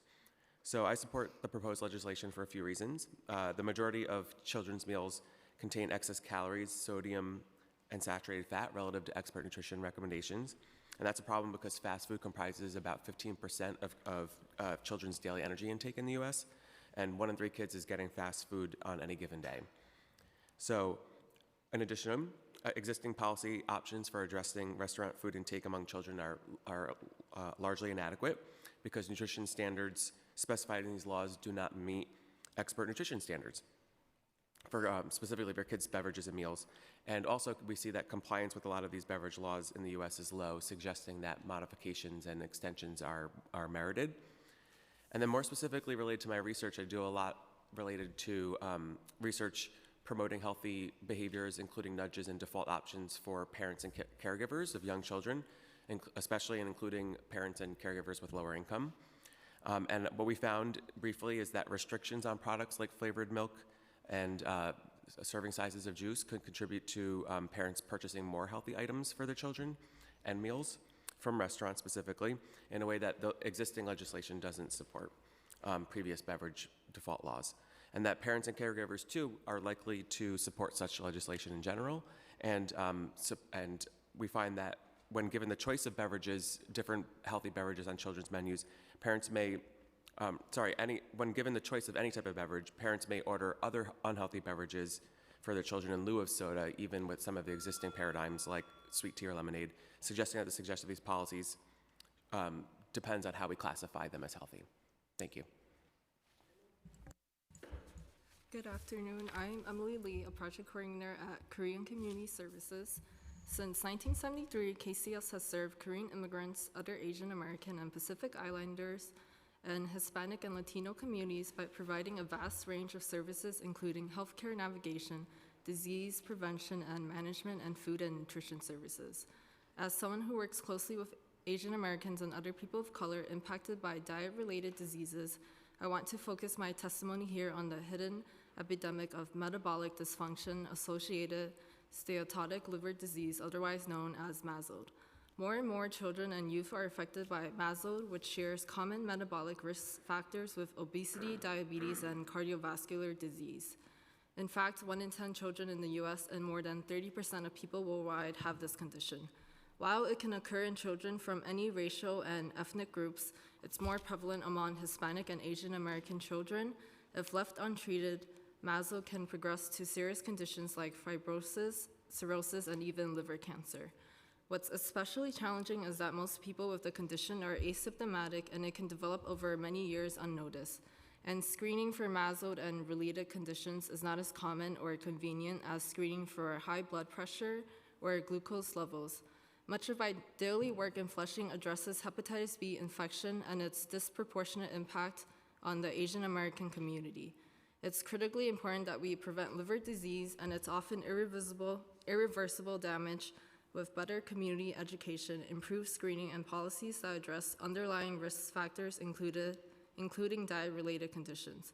Intro 641 is a good example of a policy that can modify the New York City food environment to guide families to healthier choices for their children, helping to reduce the risk factors for MASLD and other conditions. Thank you. Thank you. Who's next? Just state your name. My name is Jacob Zajcik. I'm with the American Heart Association. On behalf of the American Heart Association, thank you for the opportunity to provide testimony on oversight of Healthy NYC and in support of Intro 641. Childhood obesity in the United States remains high, and recent findings show that nearly 40% of New York public school children in grades K through 8 are overweight or obese. According to the Health Department data, the rate of obesity among Black students is about 65% greater than among white students. Among Latino students, that rate is 97% greater than among white students. 85% of US households eat out on average 5 times per week. When kids and teens eat out, they consume more calories than when they eat non-restaurant foods. Studies show that restaurants can offer healthy menu options without losing revenue. Intro 641 has an overwhelming support from New Yorkers, including a supermajority of the New York City Council. A poll commissioned by the Center for Science and the Public Interest, CSPI, highlighted that 84% of New Yorkers are supportive of a policy that would set a requirement for 2 children's meals to meet nutrition standards. Stuck over here. There's also over 110 organizations representing public health, neighborhood nonprofits, restaurants, and faith-based organizations who have signed on to support this bill. Many of these great advocates are here today. The American Heart Association is proud to join with the majority of City Council and thousands of New Yorkers who are in support of Intro 641 to ensure that healthier choice can be made easier when families are eating out in restaurants. In addition to our support for Intro 641, we want to say that we are a proud Healthy NYC partner. As you heard, Healthy NYC is the city's vision on how to improve life expectancy and create a healthier city for all. On behalf of the American Heart Association, thank you, Chair Schulman and the entire Health Committee for the opportunity to testify today. The American Heart Association looks forward to working with the Department of Health and Mental Hygiene to meet the goals of Healthy NYC and continues to be supportive of Intro 641, and we hope the Health Committee can support the bill also. Thank you. Good afternoon, Council Chair Schulman. My name is Sarah Kim. I'm the Program Director at the Public Health Research Center at Korean Community Services. Thank you for this opportunity to speak today in support of Intro 641. Our children's health is in crisis. Alarming statistics reveal that 40% of New York City public school children are overweight or obese, and more 80% consume at least one sugar-sweetened beverage daily. Poor nutrition contributes to the rise of chronic disease like diabetes, heart disease, and stroke, conditions that remain leading causes of death in New York City, with more than 30,000 deaths in 2022 alone. For Asian Americans in New York City, diabetes is the fifth leading cause of death, with nearly half of our population experiencing diabetes or prediabetes. A New Yorker dies every 9 minutes from diabetes-related causes, while 80% of healthcare spending nationally goes toward treating preventable chronic conditions. To achieve healthy NYC goals of increasing life expectancy to 83 years and reducing diabetes-related deaths by 5% by 2030, we must prioritize nutrition education and education promotion. Community-based organizations like Korean Community Services are key to this effort.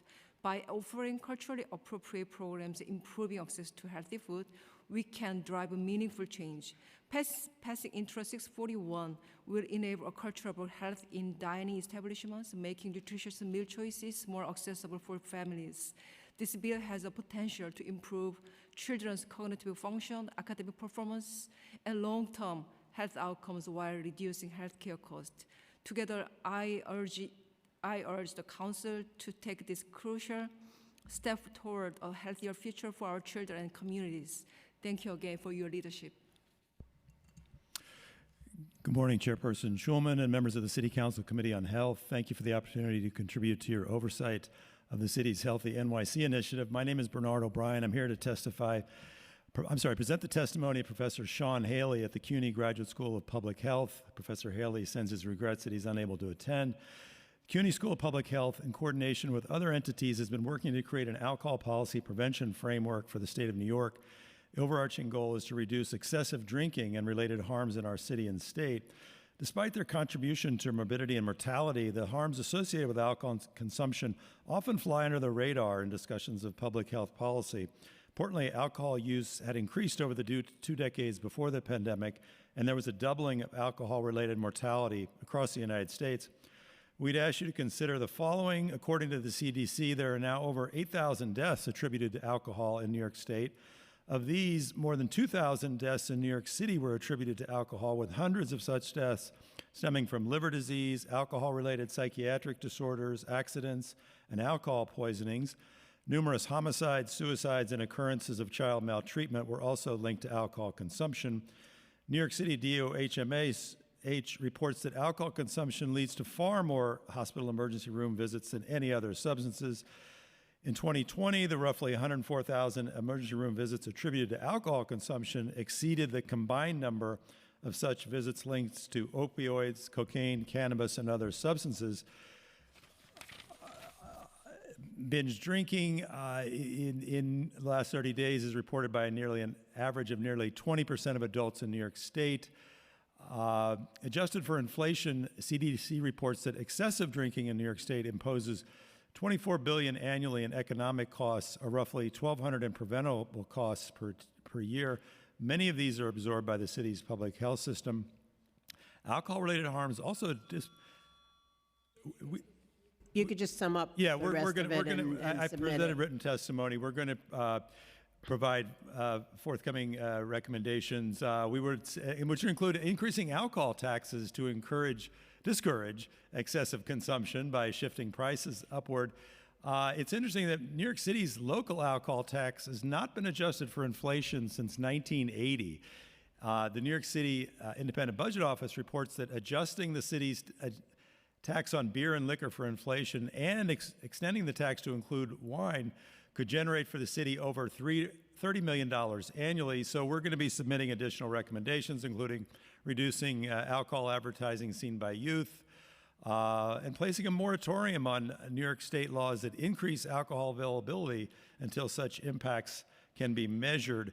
So we finally would say that we recommend that the council add alcohol as a standalone category within the city's the Healthy NYC plan, and we look forward to submitting additional recommendations to you next month. So on behalf of Professor Haley, thank you again very much for this opportunity. Okay, thank you. So before you leave, I have a couple of things. One is Bernard, right? Yes. O'Brien. So CUNY School of Public Health, I understand, is a partner on Healthy NYC? That's my understanding. Yes, it is. Okay, thank you. So you should talk to whoever it is that is the representative to talk to the city's Department of Health about, because I know they talk about substance use and just having alcohol, make sure that that's part of it. So that's one. Okay. The other is KCS part of, do we know? Is KCS part of the Healthy NYC initiative? Do we know? I think to close work more. So just contact the Department of Health if not, because you should be, and I know NYU is. So make sure that whatever it is that you brought here, that you go through and make sure that they know about it, or whatever your reps. Yeah, they're aware, yes. Okay. So, because I think that's very important. We need to make sure that everybody has input into this because it's such an important initiative. So I want to thank everybody here for your testimony. I really appreciate it. And the issue about the alcohol tax, send to us as soon as you can, because we're going to start working on budget stuff. So. KCS is not listed, so you should contact the Department of Health. Sure. If you have any issues with that, you can contact the council. We'll put you in touch. Absolutely. All right. Thank you. Okay. So thank you very much, all. Thank you. I would say that with respect to the city's alcohol tax, it's currently less than 2 cents on a standard serving. So we're not talking about, a massive tax. We go through an exercise where we look for ways to save money, but also ways to increase revenue. So that is something new. So we'd love to, when you send it, we'll Thank you. bring it up. Thank you. Thank you very much, all. Thank you very much for your testimony. Okay, I'm going to call the next panel, Emily Giron, Monica Bartley.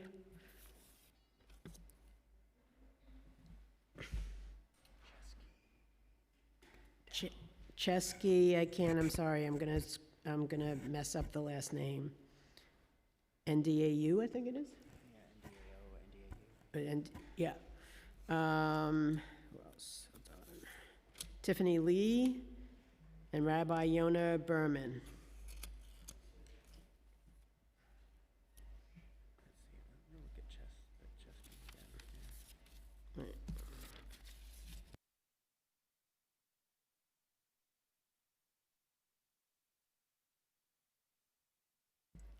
The person I announced before, Deroy Salam Islamic Cultural Center.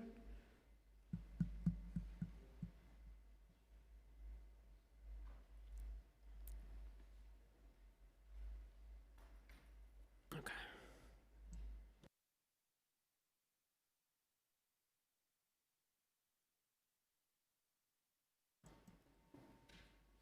Emily? Which one is Emily? You're Emily, okay. Who's on the, we'll go from, okay, Monica, you want to testify? Start? Mm-hmm. Good afternoon, Chair Schuman. My name is Monica Bartley. I'm a deaconess in the United Methodist Church, an active participant in United Women in Faith. As a deaconess, I've made a lifetime commitment to alleviate suffering and facilitate the development of full human potential. And that is why I speak to you today in support of Intro 641. It is clear that our children's health is being jeopardized by the lack of healthier meal options in many restaurants. This is particularly concerning for our communities of color, where families often face economic and geographic barriers to healthy eating. Many parents work multiple jobs and simply do not have the time or financial resources to prepare nutritious meals at home. As a result, fast food has become a convenient yet unhealthy option for many families. Intro 641 is a meaningful step towards changing this by requiring New York City restaurants to offer at least 2 default children's meals that meet certain nutritional standards, incorporating more fruits, vegetables, legumes, and whole grains. This bill will make healthier choices more accessible to families.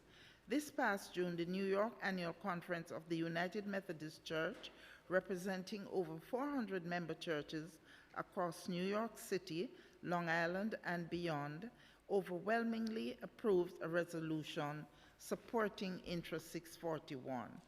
In that spirit, I urge this committee to vote to approve this legislation as soon as possible to protect and improve the health of our children and youth.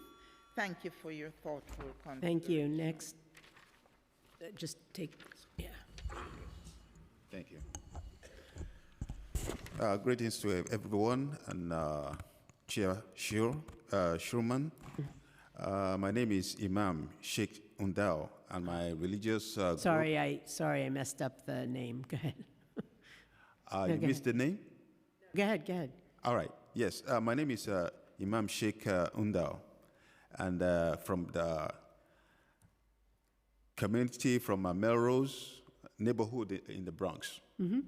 Okay. Today I'm speaking to in a strong support for Intro 641 initiative, a proposed bill that requires an improved nutritional standards for kids' meal at all restaurants in New York City. As you have heard from others today, the bill will address a lot of medical issues, health issues. The Bronx is the county with many of the worst health outcomes in New York State. In fact, the South Bronx neighborhoods we serve at Darussalam are among the worst, are the most at risk of health problems, with higher rates of obesity and hypertension and the lowest rate of self-reported good health in the entire city. Over there in the community, we struggle with high rates of poverty and other social insecurities. And that's more the reason why first and foremost, what we consume is more important to avoid junk food. So that's the main reason why we are supporting this legislation to pass through. I hear from people, children from the community are drawn to fast food and junk food campaigns, exposing them to a path of poorer health and reduced quality of life.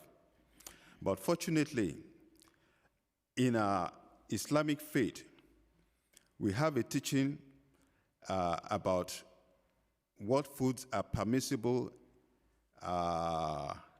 It goes further to teach about foods that are called tayyib in Arabic, and that word means in English pure food, good food, clean and wholesome. So referencing, this part that is I just mentioned, that could be found in the Holy Quran, Surah 7, 160. And can you wrap up your testimony, sir? Okay, I'm going to round up now. Okay, for lack of time, so I'm just going to round it up. So this is the reason for strong support for Council Member Riley's leadership and the advocacy for the Health Committee to see this bill through to passage. As we say in Wolof, Jerijev. Thank you very much. Thank you very much. Yes. Emily, right? Hello, good afternoon. Thank you for the opportunity to testify. My name is Emily Giron. I live in Hell's Kitchen, and I'm a junior at Beacon High School. I am also an intern at Chili's on Wheels. I support the nutrition standards and beverage options for children's meals served in food service establishments, Intro 641, because not only have unhealthy meal options negatively impacted the health of my community and family, but it has also impacted my motivation to lead a healthy lifestyle. I come from a low-income family. We often have to resort to buying from fast food restaurants because they are more affordable. This lifestyle has impacted my younger siblings' health, leading them to have higher levels of sugar and cholesterol. I urge you to vote in favor of this bill because many low-income families struggle with this exact issue. Most importantly, a disproportionate number of young kids struggle with various issues such as diabetes and obesity. This number impacts Black and Latino communities the most. Furthermore, kids' meals in fast food restaurants contain unhealthy levels of sugar, sodium, and fats. This is why it is important to include kids' meals that meet the nutrition standards. As an intern of Chili's on Wheels, I have urged City Council members to co-sponsor our bill, hung posters around my neighborhood, and overall push the importance of children's health within my community. This bill would promote healthy lifestyles for young children, preventing them from life-threatening diseases in the long run. It would also benefit low-income communities by expanding the options on the child menu. I urge you to support this bill. Thank you for your time. Thank you. Next person, Tiffany, right? Okay. Good afternoon. My name is Tiffany Lee, and I'm here today to encourage your support of Intro 641, which would improve nutrition standards for kids' meals at restaurants in New York City. I'm Executive Director of Altagracia Faith and Justice Works, a nonprofit organization in Northern Manhattan dedicated to putting faith into action and promoting social justice. We organize social justice ministry teams that address a variety of issues, including food justice. We also run a youth service learning program called Global Thinking, Local Action, Universal Impact, or GLUE. In this program, students serve in local soup kitchens, food pantries, and at the community fridge on 205th Street. They also hear from guest speakers and participate in workshops about disparities in food access, learning tools to organize and advocate for food justice. They learn about disparities in not only accessing any food, but accessing nutritious food that meets dietary standards, especially for developing children. While the highly palatable, less nutritious foods are very familiar to them, our students are often shocked to learn about the potential harm these foods and drinks can cause children, as well as adults long term. They're further shocked and outraged at the extent of these disparities and the correlation between the prevalence of fast food establishments in their neighborhood, foods that are often high in sodium, fat, and added sugars, and the greater incidence of diet-related diseases, i.e. obesity, diabetes, high blood pressure, and heart disease, etc., in these same Black and Latino neighborhoods. Teens and families in our city's fast-paced environment are often pressed for time, seeking quick, affordable, tasty options for their children and families, and it is difficult to find healthy options on the kids' menu. Our youth leaders have been very active and vocal on this topic and would have been here today if their class schedules allowed, but they will be submitting additional testimony in writing for your consideration.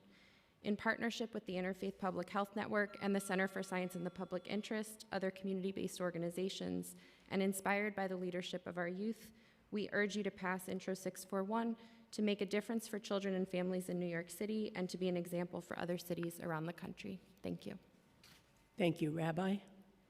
Hi, good afternoon. My name is Rabbi Yonah Berman. People don't usually tell me to talk louder. Good afternoon. My name is Rabbi Yonah Berman. I'm the Dean of Rabbinic Initiatives at YCT Rabbinical School in the Bronx. The first words that Jews say in the morning are Modeh Ani, literally, thank you. Thank you, God, in that context. But it teaches us that gratitude is a central value in our Jewish tradition. Many of us just gathered around food this past weekend, thinking about perhaps a complicated history, but a reality that giving thanks of gratitude need always be on our minds.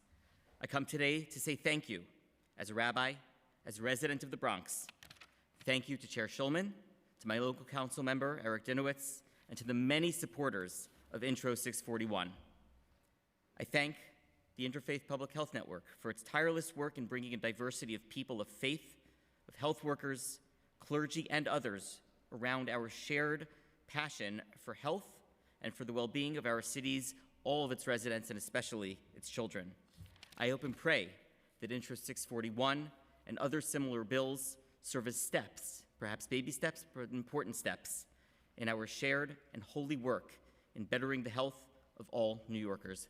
Thank you very much. Thank you very much. I also want to mention that I am a co-sponsor of this legislation, so thank you all for your testimony. Okay, we're going to have, the next panel is Reverend Edward Chinnery, Kelly Moltzen, Sylvia Sabarin, Carolina Espinosa, and Dr. Sanjeevan Patel.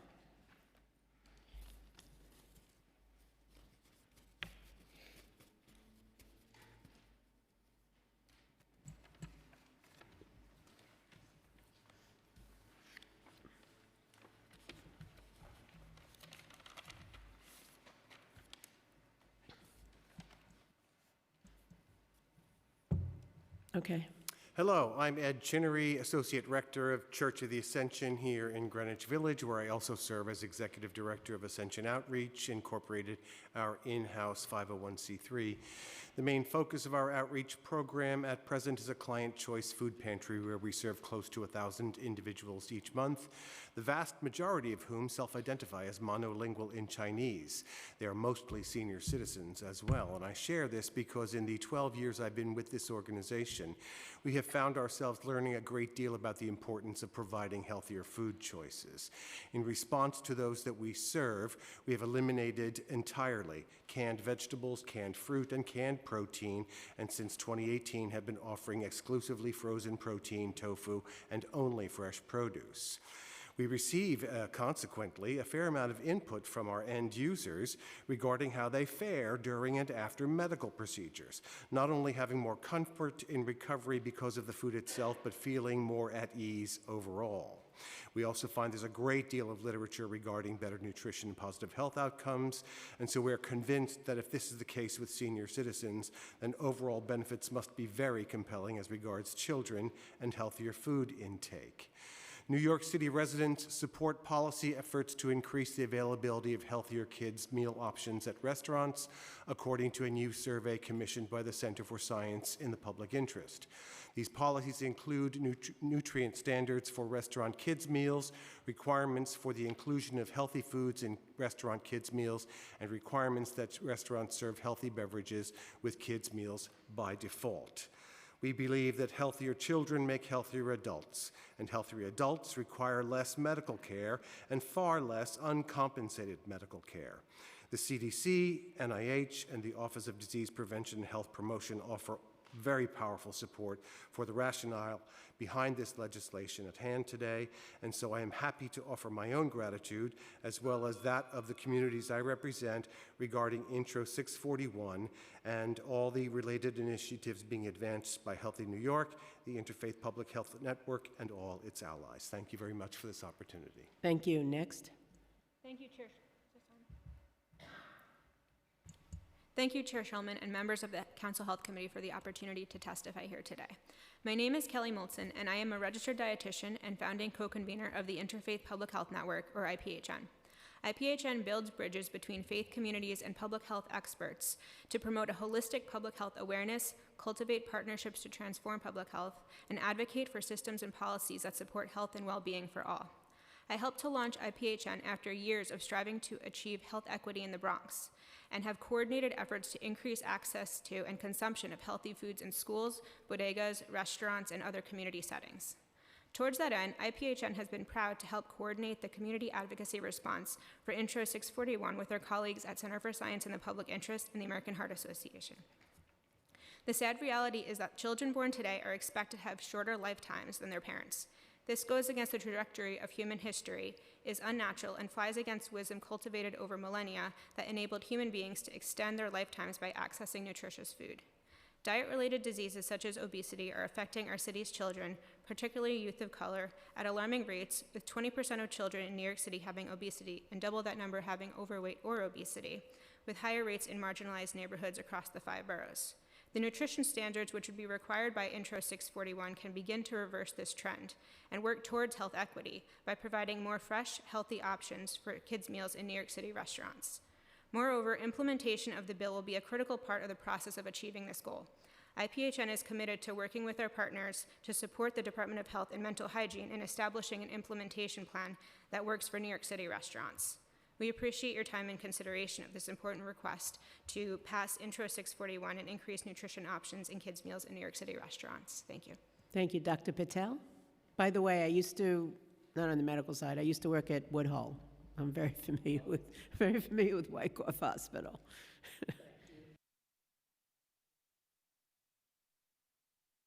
Committee. It is my pleasure to present here and also testify. My name is Dr. Sanjeevan Patel. I'm serving the New York City at Borough of Brooklyn for more than 4 decades in a capacity of a physician. At present, I'm a chairman of Department of Pediatrics at Wyckoff Heights Medical Center, Bushwick, Brooklyn. And also on behalf of American Academy of Pediatrics, I'm a president of Chapter 2 and a fellow of Obesity Section, American Academy of Pediatrics. I'm speaking today here to urge Council to support the Intro 641, requiring the improved nutrition standard for the restaurant kids' meals in the New York City. Well, as everybody's aware of it, and quite a few previous speakers has mentioned, but I would like to allude to you. At present, we are facing neonatal, I'm a neonatologist, neonatal obesity also. Newborn baby is born average 200 grams, means half a pound of unhealthy weight. And that leads to first 1,000 days, if we don't take care of these kids from the conception to the second birthday, we are facing this unfortunate challenge of unhealthy weight for lifelong, and it brings a lot more challenges. As CDC in childhood obesity has mentioned in up to 2017 to 2020, 12.7% 2 to 5 years of age obesity, 20.7% 6 years to 11 years, 22.2% 12 to 20 years of age. Altogether, I would say 1 out of 5 kids, and particularly resources-restricted neighborhood like Wyckoff Heights Medical Center, we have a very high challenge. And that's why we embark on a HEAL program. We call it Healthy Eating, Active Living. And that's... You can sum up. You can take a couple. So fresh vegetables and seasonal fruits, drink water instead of sugary drinks, find physical activity, which kids love it, and it's in the school, and also the teacher, parents, everybody has to participate. Enough sleep, 8 to 10 hours. Screen time should be limited, less than 2 hours. And self-care, stress, mental health challenges, breath work, meditation, mindfulness, journaling, yoga. It helps the benefits, like achieve the healthy weight, healthy teeth, because dental caries is a big problem, supports the muscles and bones, fractures are less, immunity boosting, gastrointestinal function will improve, better brain development, and a healthy growth of the kids. I support strongly. Thank you. Next. Good afternoon. My name is Sylvia Sarin, and I live in Ocean Park, Queens. I am a Bangladeshi community public health advocate and a consultant and volunteer with IPHN. From October 2022 to June 2024, I worked for the American Heart Association, where I served as the project coordinator on the National Hypertension Control Initiative project. It is those experiences which lead me today to offer my strong support of Intro 641, requiring better nutrition standards for restaurants' kids' meal in New York City. As you have heard today, hypertension or high blood pressure is a very serious concern and driver of premature mortality, including deaths from heart disease and stroke. Like type 2 diabetes, hypertension was once considered as an adult onset problem. Sadly, it is now far too common among young people. In fact, the CDC has reported that 1 in 25 American youth aged 12 to 19 have hypertension, with 1 to 10 having elevated blood pressure. Youth with higher blood pressure levels in childhood are more likely to have persistent hypertension as an adult. Furthermore, the prevalence of high blood pressure is higher among Hispanic and non-Hispanic Black children compared with non-Hispanic white children, making this a health equity issue. To resolve these trends, we will need to do a much better job of preventing risk factors, especially child and youth overweight and obesity. This must include encouraging healthier restaurant offerings, not only to mitigate child and youth overweight and obesity, but to steer young people away from high sodium diets. Intro 641 can assist in that regard by giving families healthier choices when they dine out, including limits on total sodium. Thank you for your time and consideration. Thank you. Next. Thank you, Chair Schulman and members of the Council Committee on Health for the opportunity to testify here today. My name is Carolina Espinosa. For the past 9 years, I have been an employee of a local nonprofit called BronxWorks, where our mission is to help individuals and families improve their economic and social well-being. Currently, I am the program director for the SNAP-Ed Nutrition Education and Obesity Prevention Program, and I'm also a licensed registered dietitian. My work at BronxWorks is to lead a team of nutrition educators, many of whom are Bronx natives, to go out into the Bronx community and implement evidence-based nutrition interventions with different age groups from youth to older adults. We also work on food environment strategies, specifically healthy retail, to help make the healthy choice the easy choice for community members in the stores where they shop and eat. Our SNAP-Ed Nutrition Education Program provides after-school youth with nutrition education and physical activity programming daily throughout the school year. Part of this curricula is to learn about food marketing and food labeling to make so they can make healthy informed decisions. For the adult population, we cover a range of nutrition topics and conduct grocery store tours led by a nutritionist to show community members how to shop for healthy options and stay within budget. Through our work with SNAP-Ed and the Healthy Retail Program these past 9 years, we are aware of how prevalent unhealthy food marketing is in Bronx communities. Access to affordable, healthy food is in competition with food in stores and restaurants that are designed to be attractive and easy to eat. Policies that align with the work we do on SNAP-Ed and support healthy choices in food establishments, such as restaurants, will have a greater impact on improved health outcomes. As an expert in the field of nutritional sciences and community health, I urge you to support this important bill that will help increase the number of healthy options for kids in kids' meals in restaurants. Thank you for your time. Thank you. So before the panel leaves, Caroline, does BronxWorks, do you work with the borough president's office on some of the stuff? Because I know they have a health person there that. Yeah, we're in communications with them. And you do work on diabetes, I assume, like that's part of.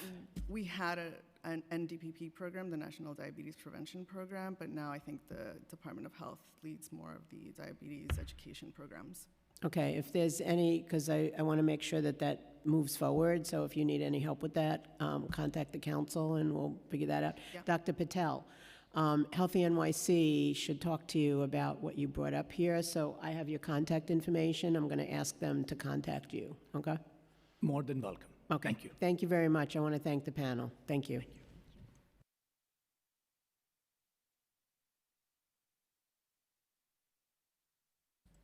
Next panel is Sarah Ribakov, Elaine Perlman, Rebecca Johnson,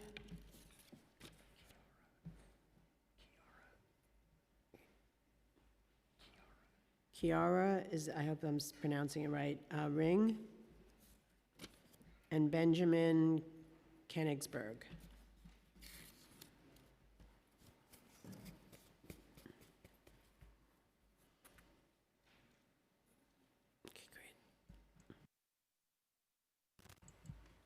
You can proceed. Thank you. Hello, my name is Sarah Ribakov, and I'm here with the Center for Science in the Public Interest. CSPI strongly supports Intro 641. CSPI has long worked to achieve our vision of a healthy population with a reduced impact and burden of preventable disease and an equitable food system that makes healthy, sustainable food accessible for all. A 2020 study found that 20.9% of children in New York City's K-8 public schools had obesity. Bill 641 will support the health of New York City's children by making sure healthy food options are available on kids' menus in restaurants. This policy has overwhelming support from New York City residents. A CSPI commissioned survey in April found that specifically 86% of caregivers of children ages 13 and younger support a policy requiring 2 kids' meals to meet nutrition standards. Kids' menu items at chain restaurants are frequently high in saturated fat and sodium compared to recommended limits. The 2020 Dietary Guidelines for Americans recommend that children reduce intake of added sugars saturated fat, and sodium, as overconsumption of foods high in these nutrients can increase risk for diet-related disease. For example, it is important to offer unflavored, non-fat, or low-fat milk instead of flavored milk and 2% or whole milk because of the extra added sugar and saturated fat found in these options. Advocates have turned to public policy to make progress in this space. 3 counties in Maryland have passed legislation requiring restaurants with children's menus to serve a kid's meal that meets nutrition standards. We urge New York City to join this growing movement and continue its work to improve the nutrition and overall health of children. By passing this legislation, you can increase the availability of healthy foods at restaurants, encourage children to form healthy eating habits, and support caregivers' efforts to feed their children well. Thank you. Thank you very much. Next. Hello, my name is Elaine Perlman. I donated my kidney to a stranger, and I'm the executive director of Waitlist Zero, working hard to end the kidney shortage that kills 25 Americans every day by passing 2 federal bills, the End Kidney Deaths Act and the Honor Our Living Donors Act. I am also a proud mentor with Plant Powered Metro New York. We aim to prevent and reverse chronic diseases. Today, I'm speaking about the harms of ingesting 2 things that remain on your healthy food menu: fruit juice and yogurt. Many fruit juices and yogurts are sweetened with high fructose corn syrup. In the recent study of 50 different brands of foods containing high fructose corn syrup, 30% of all the foods contained measurable levels of the heavy metal mercury, a known neurotoxin and cardiac toxin, while 60% of the dairy products in the study contained mercury. In 1776, Americans ate 4 pounds of sugar a year. Now it's 160 pounds per year per person. Sugar is a leading cause of heart disease, the annual killer of 700,000 Americans. High dietary sugar intake leads to increased triglycerides. What are triglycerides? Picture a sticky, globby, fatty substance that blocks our arteries. This globby fat turns our arteries from flexible pipes with clean pink walls to arteries that are hardened, inflexible, and low functioning. So please skip the fruit juice and instead drink the cocktail that makes our bodies sing with happiness, that oxygen hydrogen cocktail, water. And how about yogurt? Some people mistakenly believe that cow's milk yogurt is a healthy food. Yes, yogurt has healthy probiotics. We can get probiotics from fermented foods or non-dairy yogurt. What is bad about dairy yogurt? It naturally contains 1 to 5% of trans fats. Other yogurt additives may include food coloring made from crushed bugs and butterfat, which is even more addictive than yogurt. What if fruit is added to yogurt? The milk proteins block the fruit's vitamins, minerals, and plant chemicals from getting into our cells. The absorption of the fruit's nutrients are actually blocked by dairy. Sweetened fruit juice and yogurt are killers that harm our cells. Please cut fruit juice and yogurt from the children's menus. Thank you very much. Next. Good afternoon. Thank you for this opportunity to testify on this bill today. My name is Rebecca Johnson. I'm a chef, nutrition educator, and partnerships manager at Plant Powered Metro New York. For over 10 years, I worked in New York City public schools as a chef and nutrition educator, giving me daily opportunities to talk with kids about food in cafeterias and classrooms. When kids learn about how the food and beverages marketed to them impact their health, they're often outraged. They've asked me, why aren't healthier options available instead of junk? And why aren't adults doing more about the problem? At Plant Powered Metro New York, we're addressing these concerns through our Plant Powered Plates program, which promotes healthier meals in restaurants, which supports bringing these options, making them available on their menus. And so while some chain restaurants are beginning to offer healthier options that are plant-based and fiber-rich and no sugary drinks, measures like this one set a critical precedent. Food service establishments must meet higher standards to protect the health and well-being of their customers, especially children. Recommending water and non-dairy sugar-free beverages as default options for kids' meals is a step in the right direction. Science supports this approach. When fruit is eaten whole, the natural sugars either enter the bloodstream slowly, providing sustained energy. In contrast, straight fruit juice causes blood sugar spikes, contributing to health issues like childhood diabetes. And studies have suggested that fat accumulation from meat products aggravates insulin resistance. Yet, which in turn contributes to type 2 diabetes. Whole grains, legumes, vegetables, and fruits, which are fiber rich, actually are low fat and promote health. School menus have already evolved, allowing principals to remove flavored milk, while food service teams are increasing plant-based options.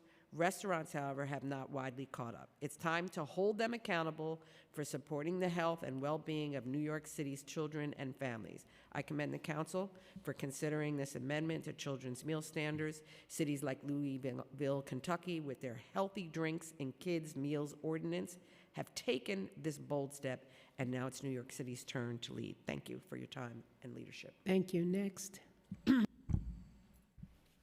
Hello and good afternoon. Before I get started, on behalf of myself and my fellow colleagues, I'd like to thank the City Council for having us here.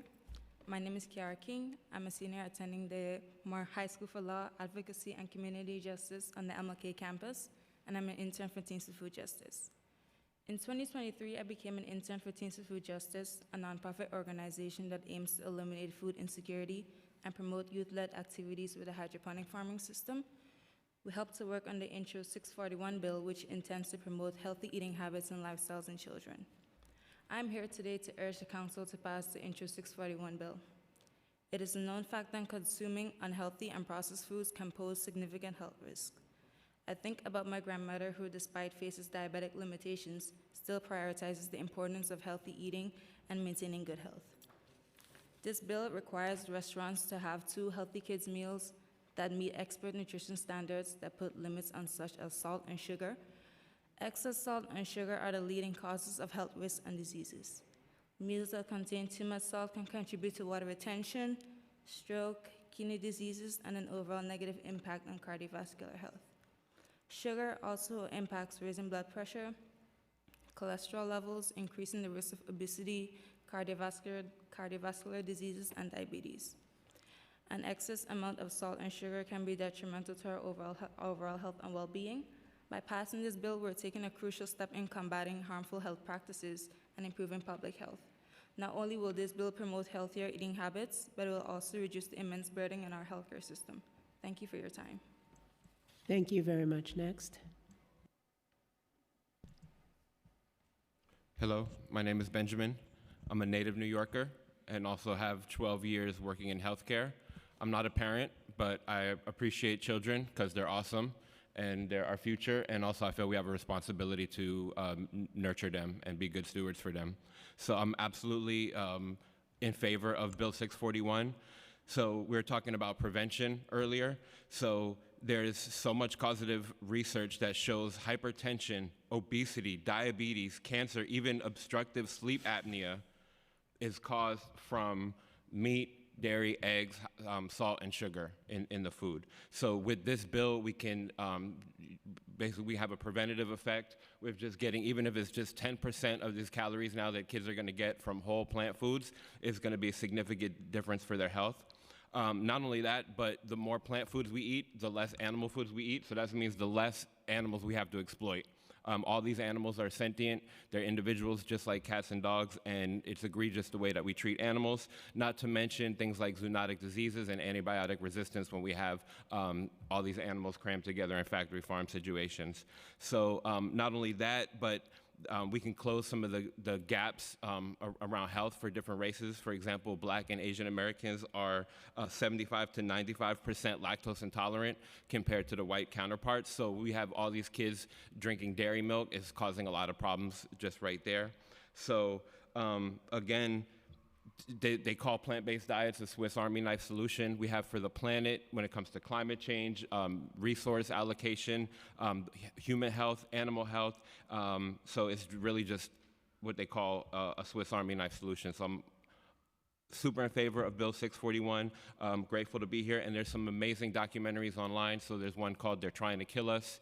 There's one called You Are What You Eat. That's on Netflix, the Stanford Twin Experiment, where they took 2 groups of twins, gave one a plant-based diet and the other a meat-based diet, and look at all the health outcomes. And then you can also look at What the Health online. So there's some great resources. Thank you. Thank you, and I also want to mention that, two things. One is hydroponic planting. I put a lot of funding into the schools in my district for that, and I know a lot of other council members do as well. And that's very important, and it teaches kids to grow their food and appreciate it and everything else. And a lot of the food that they actually grow, at least in my district, they give to food banks. So I'm really appreciative of that. And also I wanted to mention that I used to think yogurt was healthy too until I started looking at the label. And so I'm very careful about that now. So, but thank you all, everybody, for your testimony.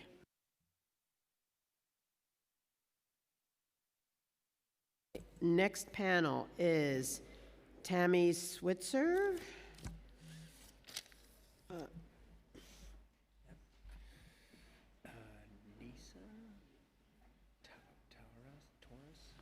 Is it, sorry if I don't pronounce this, Nisa, I think it is?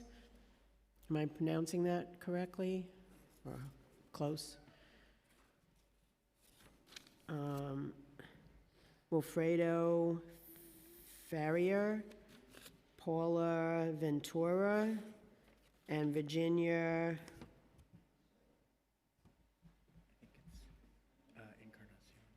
Encarnacion. Sorry if I mispronounced. Folks here? Any of those I'll pronounce. I'll do one more time. Tammy Switzer. Oh, that's you. Okay, fine. Nisa Tavares. Wilfredo Farrier. Paula Ventura. And Virginia, I guess not. Okay. All right. So let me call from the other panel. Dr. Natalie Grievous-Peters. Okay. We're gonna call some other folks to come up on the panel since the others don't seem to be here. George Nierenberg. Okay. Hussein Yadabari.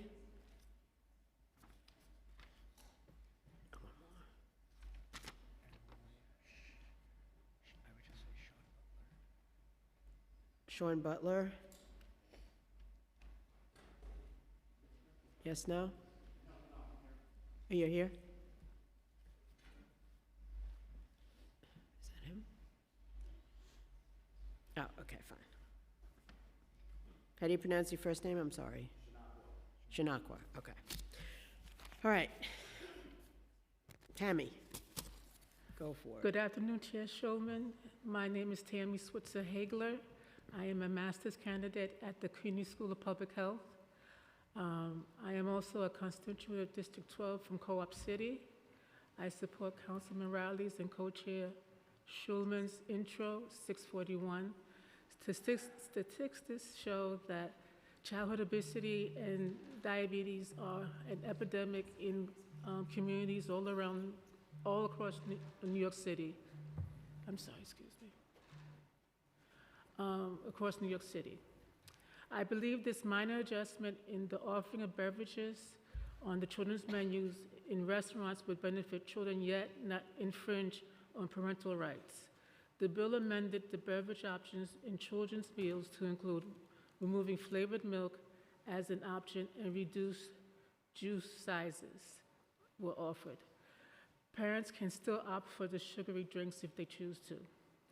From a 2003-2004 study from the Columbia Center of Children's Environmental Health, 15 to 19.4% of children in New York City are overweight and 22 to 27% are obese. I ask that the City Council approve Intro 641. Thank you for your time. Thank you. Next. Good afternoon. My name is Dr. Natalie Graves-Peters, and I'm a researcher with the Laurie M. Tisch Center for Food Education and Policy. I'm also a registered dietitian nutritionist. I've worked in many of the communities that are represented here today. I have a PhD in behavioral nutrition and also a parent to a 7-year-old daughter who loves great food. Today, I'm here to express my strong support for INT 0641, which is a critical step towards ensuring healthier kids' meals in restaurants across our city. When dining out with my daughter, we avoid kids' menus, not because of cost, but because they are almost always the same predictable options. These meals are not only repetitive, but also lack the fruits, vegetables, and whole grains that children need. And as a result, we order from the regular menu only to face oversized portions that are inappropriate for children. This is not just my family's experience. Research shows that children consume nearly twice as many calories at restaurants compared to meals at home, with most kids' meals being high in calories, salt, and fat. Parents like me are left with limited unhealthy choices when dining out. By supporting INT 0641, the Council can make a great difference. This legislation would ensure that restaurants offer healthier kids' meal options that includes fruits, vegetables, and whole grains, providing families with choices that promote growth, health, and well-being. It's a necessary step to empower parents and shift the culture around eating out. As both a nutrition professional and a parent, I urge you to vote in favor of this bill to help make healthy eating the default for New York City's children. Thank you for your leadership and the opportunity. Thank you. Next. Members of the New York City Council, I am here to express my strong support for Bill number 1047, directing the city's health department to implement a screening pilot program for sleep apnea. I lost my marriage, my job, and almost killed my grandchildren and daughter while driving. If I had been diagnosed and successfully treated for sleep apnea, this would not have happened to me. I just discovered that I could apply my career experience as a successful documentary filmmaker to make others understand the suffering of untreated sleep apnea. And the opportunity that diagnosis offered to my well-being, my family, my career, and my contribution to society. My latest film, Out of Breath, shares potent, impactful scenes of the real-world impact of sleep apnea from 4 diverse individuals and their families, the same people that the New York City Council represents, white and black, young and old, married and single, straight and gay. I heard from dozens of parents, spouses, friends who had no idea that the exhaustion, the living in a fog, the constant fatigue, the irritability, the lack of focus, and even the frightening near misses behind the wheel were all symptoms of something that could be treated. These are real stories of people who felt like they were failing in life, but the truth was that they were fighting a battle that no one could see. This is a program so important. It's not just a piece of legislation, it's a lifeline. It's a chance to change the course of lives of the people of New York City. Thank you. Thank you, sir. Next. Good afternoon, Chair Shulman and esteemed members of the Health Committee with us virtually. My name is Hussein Yadaberry. I am the Executive Director of Muslim Community Network. I was born in Harlem, I was raised in the Bronx, and like so many of us, I grew up eating from restaurants' kids' menus that offered the same sugary drinks and salty processed foods that are still in front of children today. Back then, we were still learning about the impacts of these meals on long-term health, but in 2024, we know exactly how these excessive sugars and sodium contribute to chronic illnesses like diabetes and heart disease, especially for low-income Black and brown New Yorkers. As a person of faith, I approach this issue with a deep commitment to values of care and moderation that are central to Islam. We are taught to avoid excess and to prioritize what sustains us, not just in the moment, but over the long term. Intro 641 reflects that same value of moderation by ensuring that at least 2 children's meals on every menu meet the basic nutrition standards. Removing flavored milk and reducing juice portions, these aren't extreme measures, they're common sense steps to protect our children's futures. For families like mine growing up in the Bronx, these healthier options weren't available, and we're now seeing the consequences play out in our communities. The chronic illnesses so many face are not just personal struggles, they're systemic issues that reflect years of inequity in the food options marketed to us. Intro 641 is about changing the narrative and making sure the next generation has the sustenance to thrive. This legislation doesn't take choices away. I think, like the mom said to my right, it makes healthy choices easier. It gives parents the ability to make decisions that align with their values of care and responsibility, while holding restaurants accountable for offering balanced options. Chair Schulman, I urge you, members of the committee and the entirety of the council, to support Intro 641 and help us to ensure that every child in New York City, regardless of their zip code, has access to a healthier future. I would also like to shout out IPHN and CSPI for bringing us on to this initiative. Thank you. Thank you. Next. 1, 2 is okay. All right. All right, here we go. Imagine a community where every child has access to healthy food, where no one has to choose between a meal and their health. In the Bronx, this vision is not yet a reality. Thank you, Chair Schuman and members and staff of the Council Committee on Health. My name is Shanak Rashawn Butler, and I am a resident of the University Heights section of the Bronx in Council District 14. Today, I'm here wearing 2 hats. First, as a longtime community health advocate, I've dedicated myself to increasing access to healthy food and educating young people around nutrition. My journey began with a deeply personal experience, my mother's battle with cancer. My mother, Joycelyn Butler, was a nurse who dedicated her life to caring for others. Unfortunately, she passed away from cancer at age 57. Witnessing her struggle and the lack of healthy food options in my community was heartbreaking. This personal experience led to me taking action and creating the Fresh Healthy Food Initiative, which aims to provide fresh, healthy, grab-and-go, plant-based meals in Bronx bodegas. My aim is to make the Bronx a healthier place, one bodega at a time. Through grassroots community engagement, I have worked with community stakeholders, local bodegas, to increase access to healthy, nutritious grab-and-go options at a price point that can compete against the ocean of cheap, ultra-processed foods that dominate Bronx bodegas. The Fresh Initiative has already made meaningful difference in the lives of many Bronx residents by successfully demonstrating the feasibility and demand for healthy meal options in local bodegas. This growing demand for healthier options shows the community's readiness for change and sets the stage for an even greater impact as we expand our efforts. Looking ahead, I plan to partner with the Bodega and Small Business Group, Collective Fair, Bronx Health Reach, NYU Stern, and the New York Health Foundation to bring healthy grab-and-go options to the Hunts Point, to bodegas and Hunts Points in 2025. Second, I serve as the lead organizer of community health initiatives for Banana Kelly's Community Improvement Association, tackling the social determinants of health around. In this role, I oversee the health initiatives. I'm gonna just jump to the end because I don't have enough time.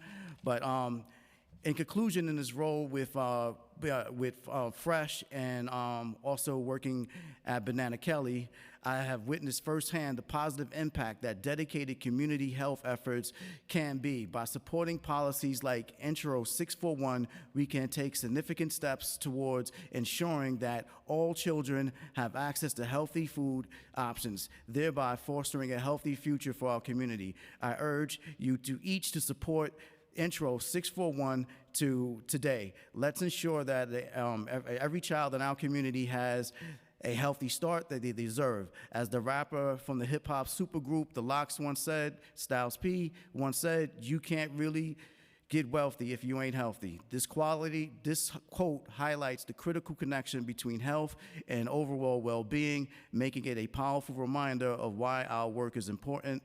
I urge you guys to support Intro 641. Thank you for your time. Thank you very much. Thank you to this panel. Really appreciate your testimony. And whatever you didn't get to, just make sure that we have it. We Okay. have submit the testimony.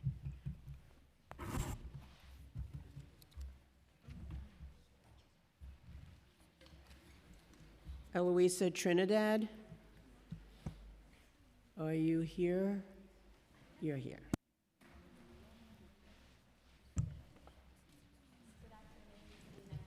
Wait, 1 second.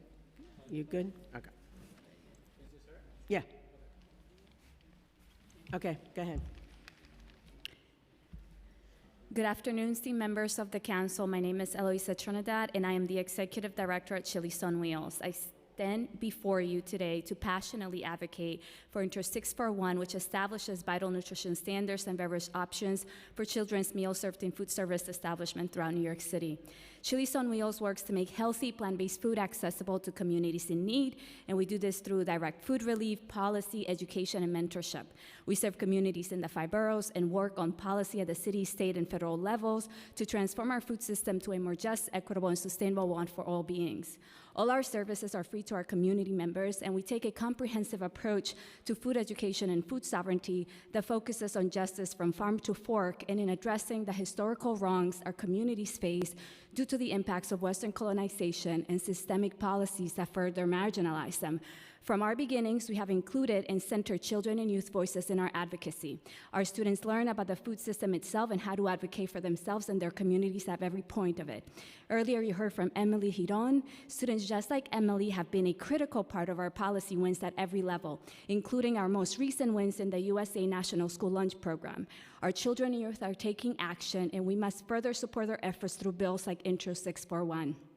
But what is often not seen or heard are the heartbreaking stories directly from children who lack access to consistent, healthy food, the desperation and sadness that I see and hear at every food distribution and mentorship workshop. The children are dealing with anxiety and depression because they experience a chronic illness and fear their younger siblings will face the same.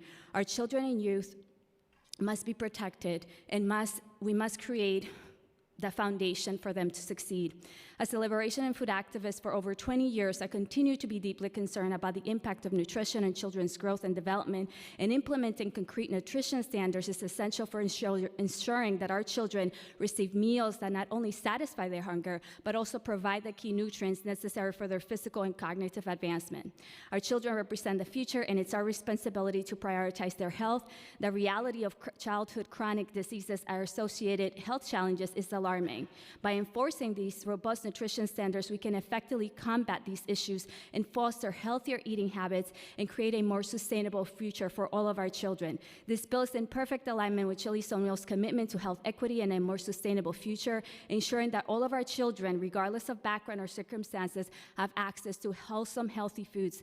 I want to thank you for your actions on sugary drinks, in particular emphasize the need for better and healthier drinks in all these restaurants. By curbing sugary drink consumption and providing healthier options such as water and plant-based milk, we can influence children to make better choices. The transformation that we will have a lasting impact on children's eating habits, leading to a healthier future for them and their communities. Thank you for taking action and for your attention and consideration in protecting our children. Thank you very much. Let's see. Next person, Sharon Brown Jeter. I just want to remind everybody that there's more testimony. Please keep it to 2 minutes. If you have extended testimony, you could submit it to the council. Thank you. Hello, my name is Sharon Brown Jeter. Remember, Israel released the hostages, let Yahweh's people go, defend Israel. Okay, I ate everything, candy, cake, cookies, all meats, fruit juices, all kinds of juices and foods. I was 98th or higher percentile in my schools and testing. My mother was a nurse, my father was military and a chef. He was also a boxer, so they knew a whole lot about food and fitness. Biblically, fat is good for the body and the brain. We know that through avocados and things like that. We can't deplete fat, sugars, and things like that.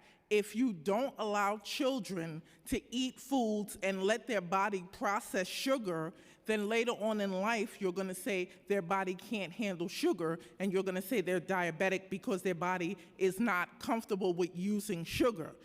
This has never been a problem in all our history that people had such a major problem with eating foods and being diabetic and things like that. The Bible is going to be implemented in the schools. It started already in Oklahoma, and we cannot force people to eat any way we choose. We just have to provide food, and we have to provide enough of the food. The only thing banned in the Bible are foods sacrificed to idols like Allah, Buddha, and things like that. The Jewish dietary restriction is their choice based on the Bible. We just have to provide enough for them. So when I look at the Jewish portions they have in the food, I would say give them 2 of those. If they eat only 1, that's fine. If they eat both or as many as they need. Some children are athletic. They could eat like a bear. That's not our business. Give them what they need. If children say they want something,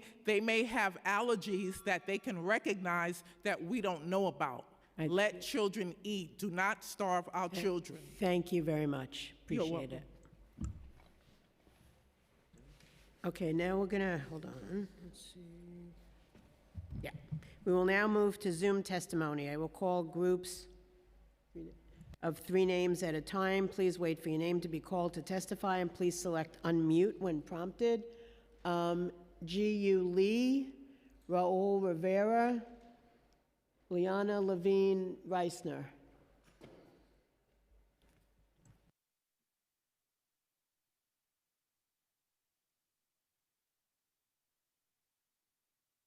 Okay, so G.U. Lee, Hello? are you online? Hello? Hi. Oh, can you hear me? Yes, go ahead. Oh, okay. Yes. Good af- oh, sorry. Good afternoon. My name is Ji-Yu, and I am a master's student at CUNY School of Public Health. I'm here to testify in support of Bill Introduction Number 0641, which is an essential step toward addressing the growing public health crisis of childhood obesity and promoting healthier eating habits for our children. Unhealthy restaurant meals are a significant threat to children's health. According to the National Institute of Health, about 19% of children in the United States are obese, and 15 to 19.4% of NYC children are overweight, and additional 22 to 27% of children are obese.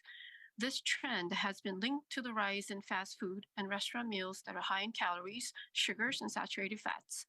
Research shows that meals at restaurants frequently exceed the daily recommended calorie intake, with children averaging more than 1,000 calories per meal when eating out, much of which comes from unhealthy ingredients.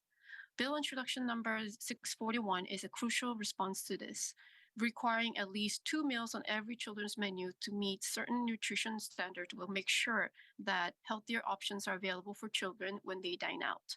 These meals would be designed to limit saturated fats, sodium, and added sugars, which are significant contributors to childhood obesity and related health problems. The bill also addresses the issue of flavored milk and large juice portions, both major sources of added sugars. The American Academy of Pediatrics recommends limiting sugary drinks for children, and large servings of juice can contain excessive sugar up to 30 grams per serving, far exceeding the recommended daily intake for kids. Furthermore, it is important to recognize that food insecurity disproportionately affects certain communities. According to a 2022 report released by the Mayor's Office of Food Policy, Bronx residents experience the highest rates of food insecurity, which is 19.7% of all five boroughs. This highlights the need for better access to Your time nutritious has expired. foods, especially for vulnerable populations. The food we give Just, our you have children to, today shapes their health for the future. Yes. you have to sum up now, because the time is yes. up. The food we give our children today shapes their health for the future. I urge you to support Bill number 0641 to create a healthier food environment for our children. Thank you. Thank you, and you can also submit your testimony to testimony@council.nyc.gov, the part that you didn't get to talk about, okay? All right, thank you. You're welcome.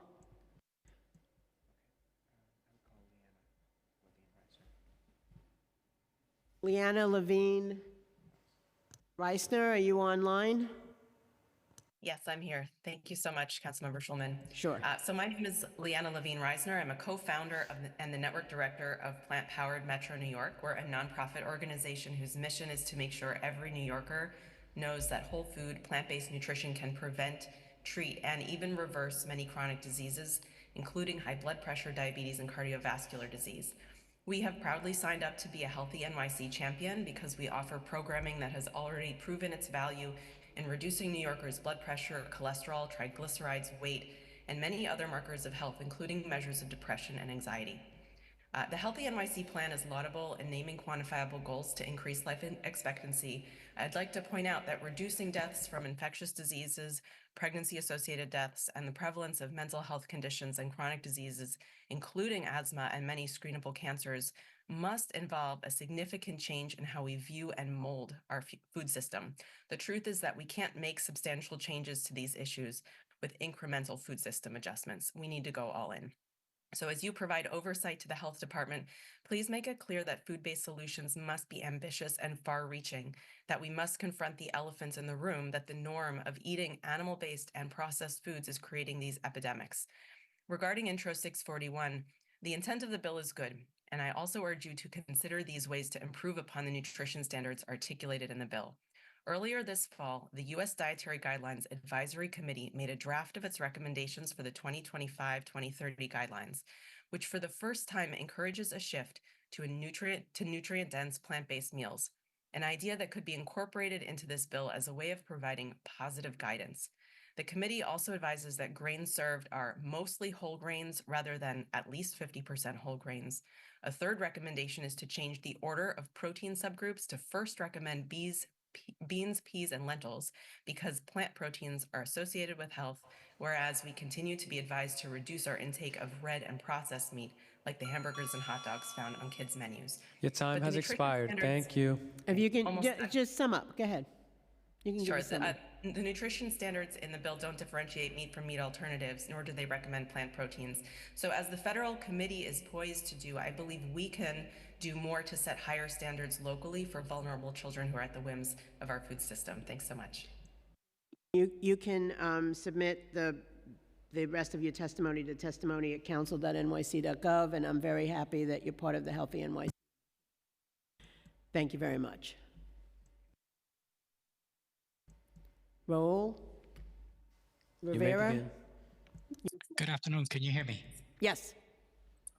Good afternoon, Shulman, Chair Shulman. I want to talk about insulin resistance and type 2 diabetes. Actually, type 2 diabetes is when you do it to yourself with a Western diet.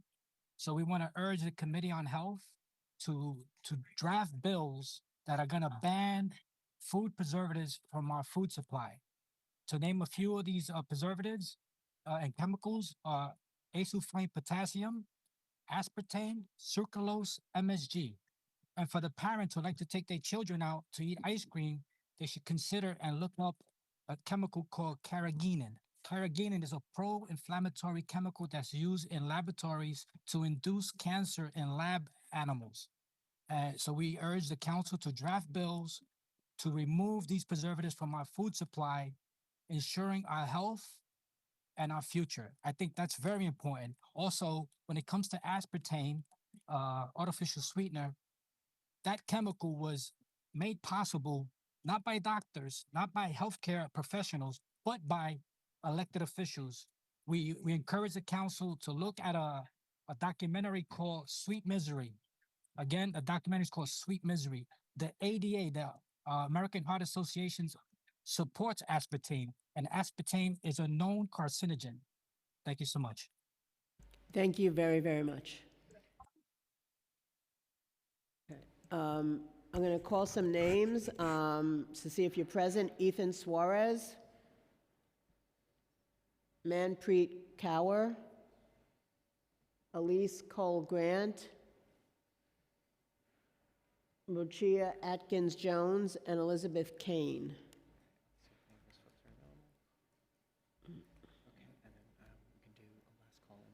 Okay. Thank you to everyone who has testified. If there's anyone present in the room or on Zoom that hasn't had the opportunity to testify, please raise your hand.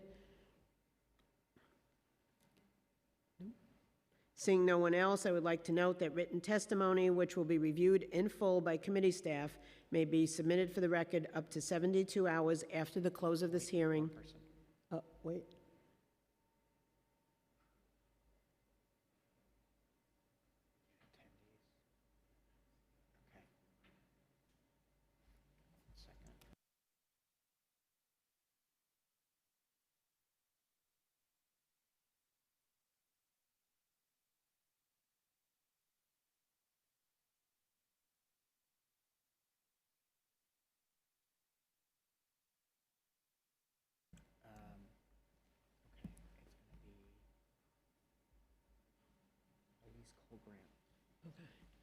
Elise Cole Grant? Hi, can you hear me? Yes. Hello, good afternoon, everyone. I just wanted to provide my testimony that I am in support of this bill. I am a mother of two who lives in New York City, and wanted to include that, research has shown that when eating at restaurants, children consume more calories, sugar, and sodium. We all live in New York for the diversity of the people that we live next to, our neighbors, and that also includes our food choices, right? And I choose to live in New York City, and particularly Brooklyn, to expose my children to different cultures, and that includes food flavors, textures. So I am very much in support of this bill because I believe that my children have the right to choose, right? And usually what I see on children menus are chicken nuggets, buttered pasta.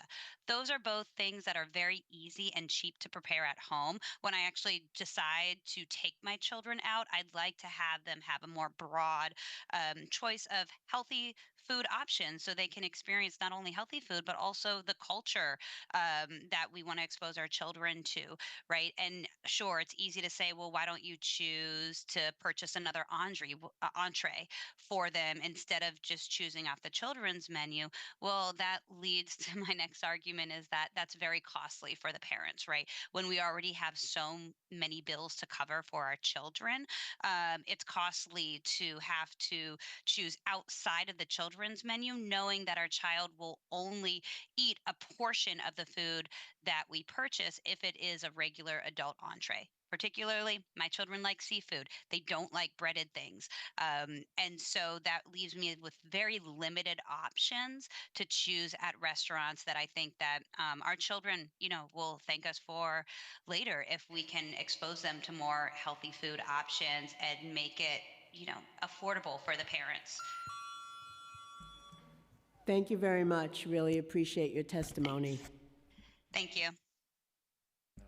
Okay, so one more time, thank you to everyone who has testified. If there's anyone present in the room or on Zoom hasn't had the opportunity to testify, please raise your hand.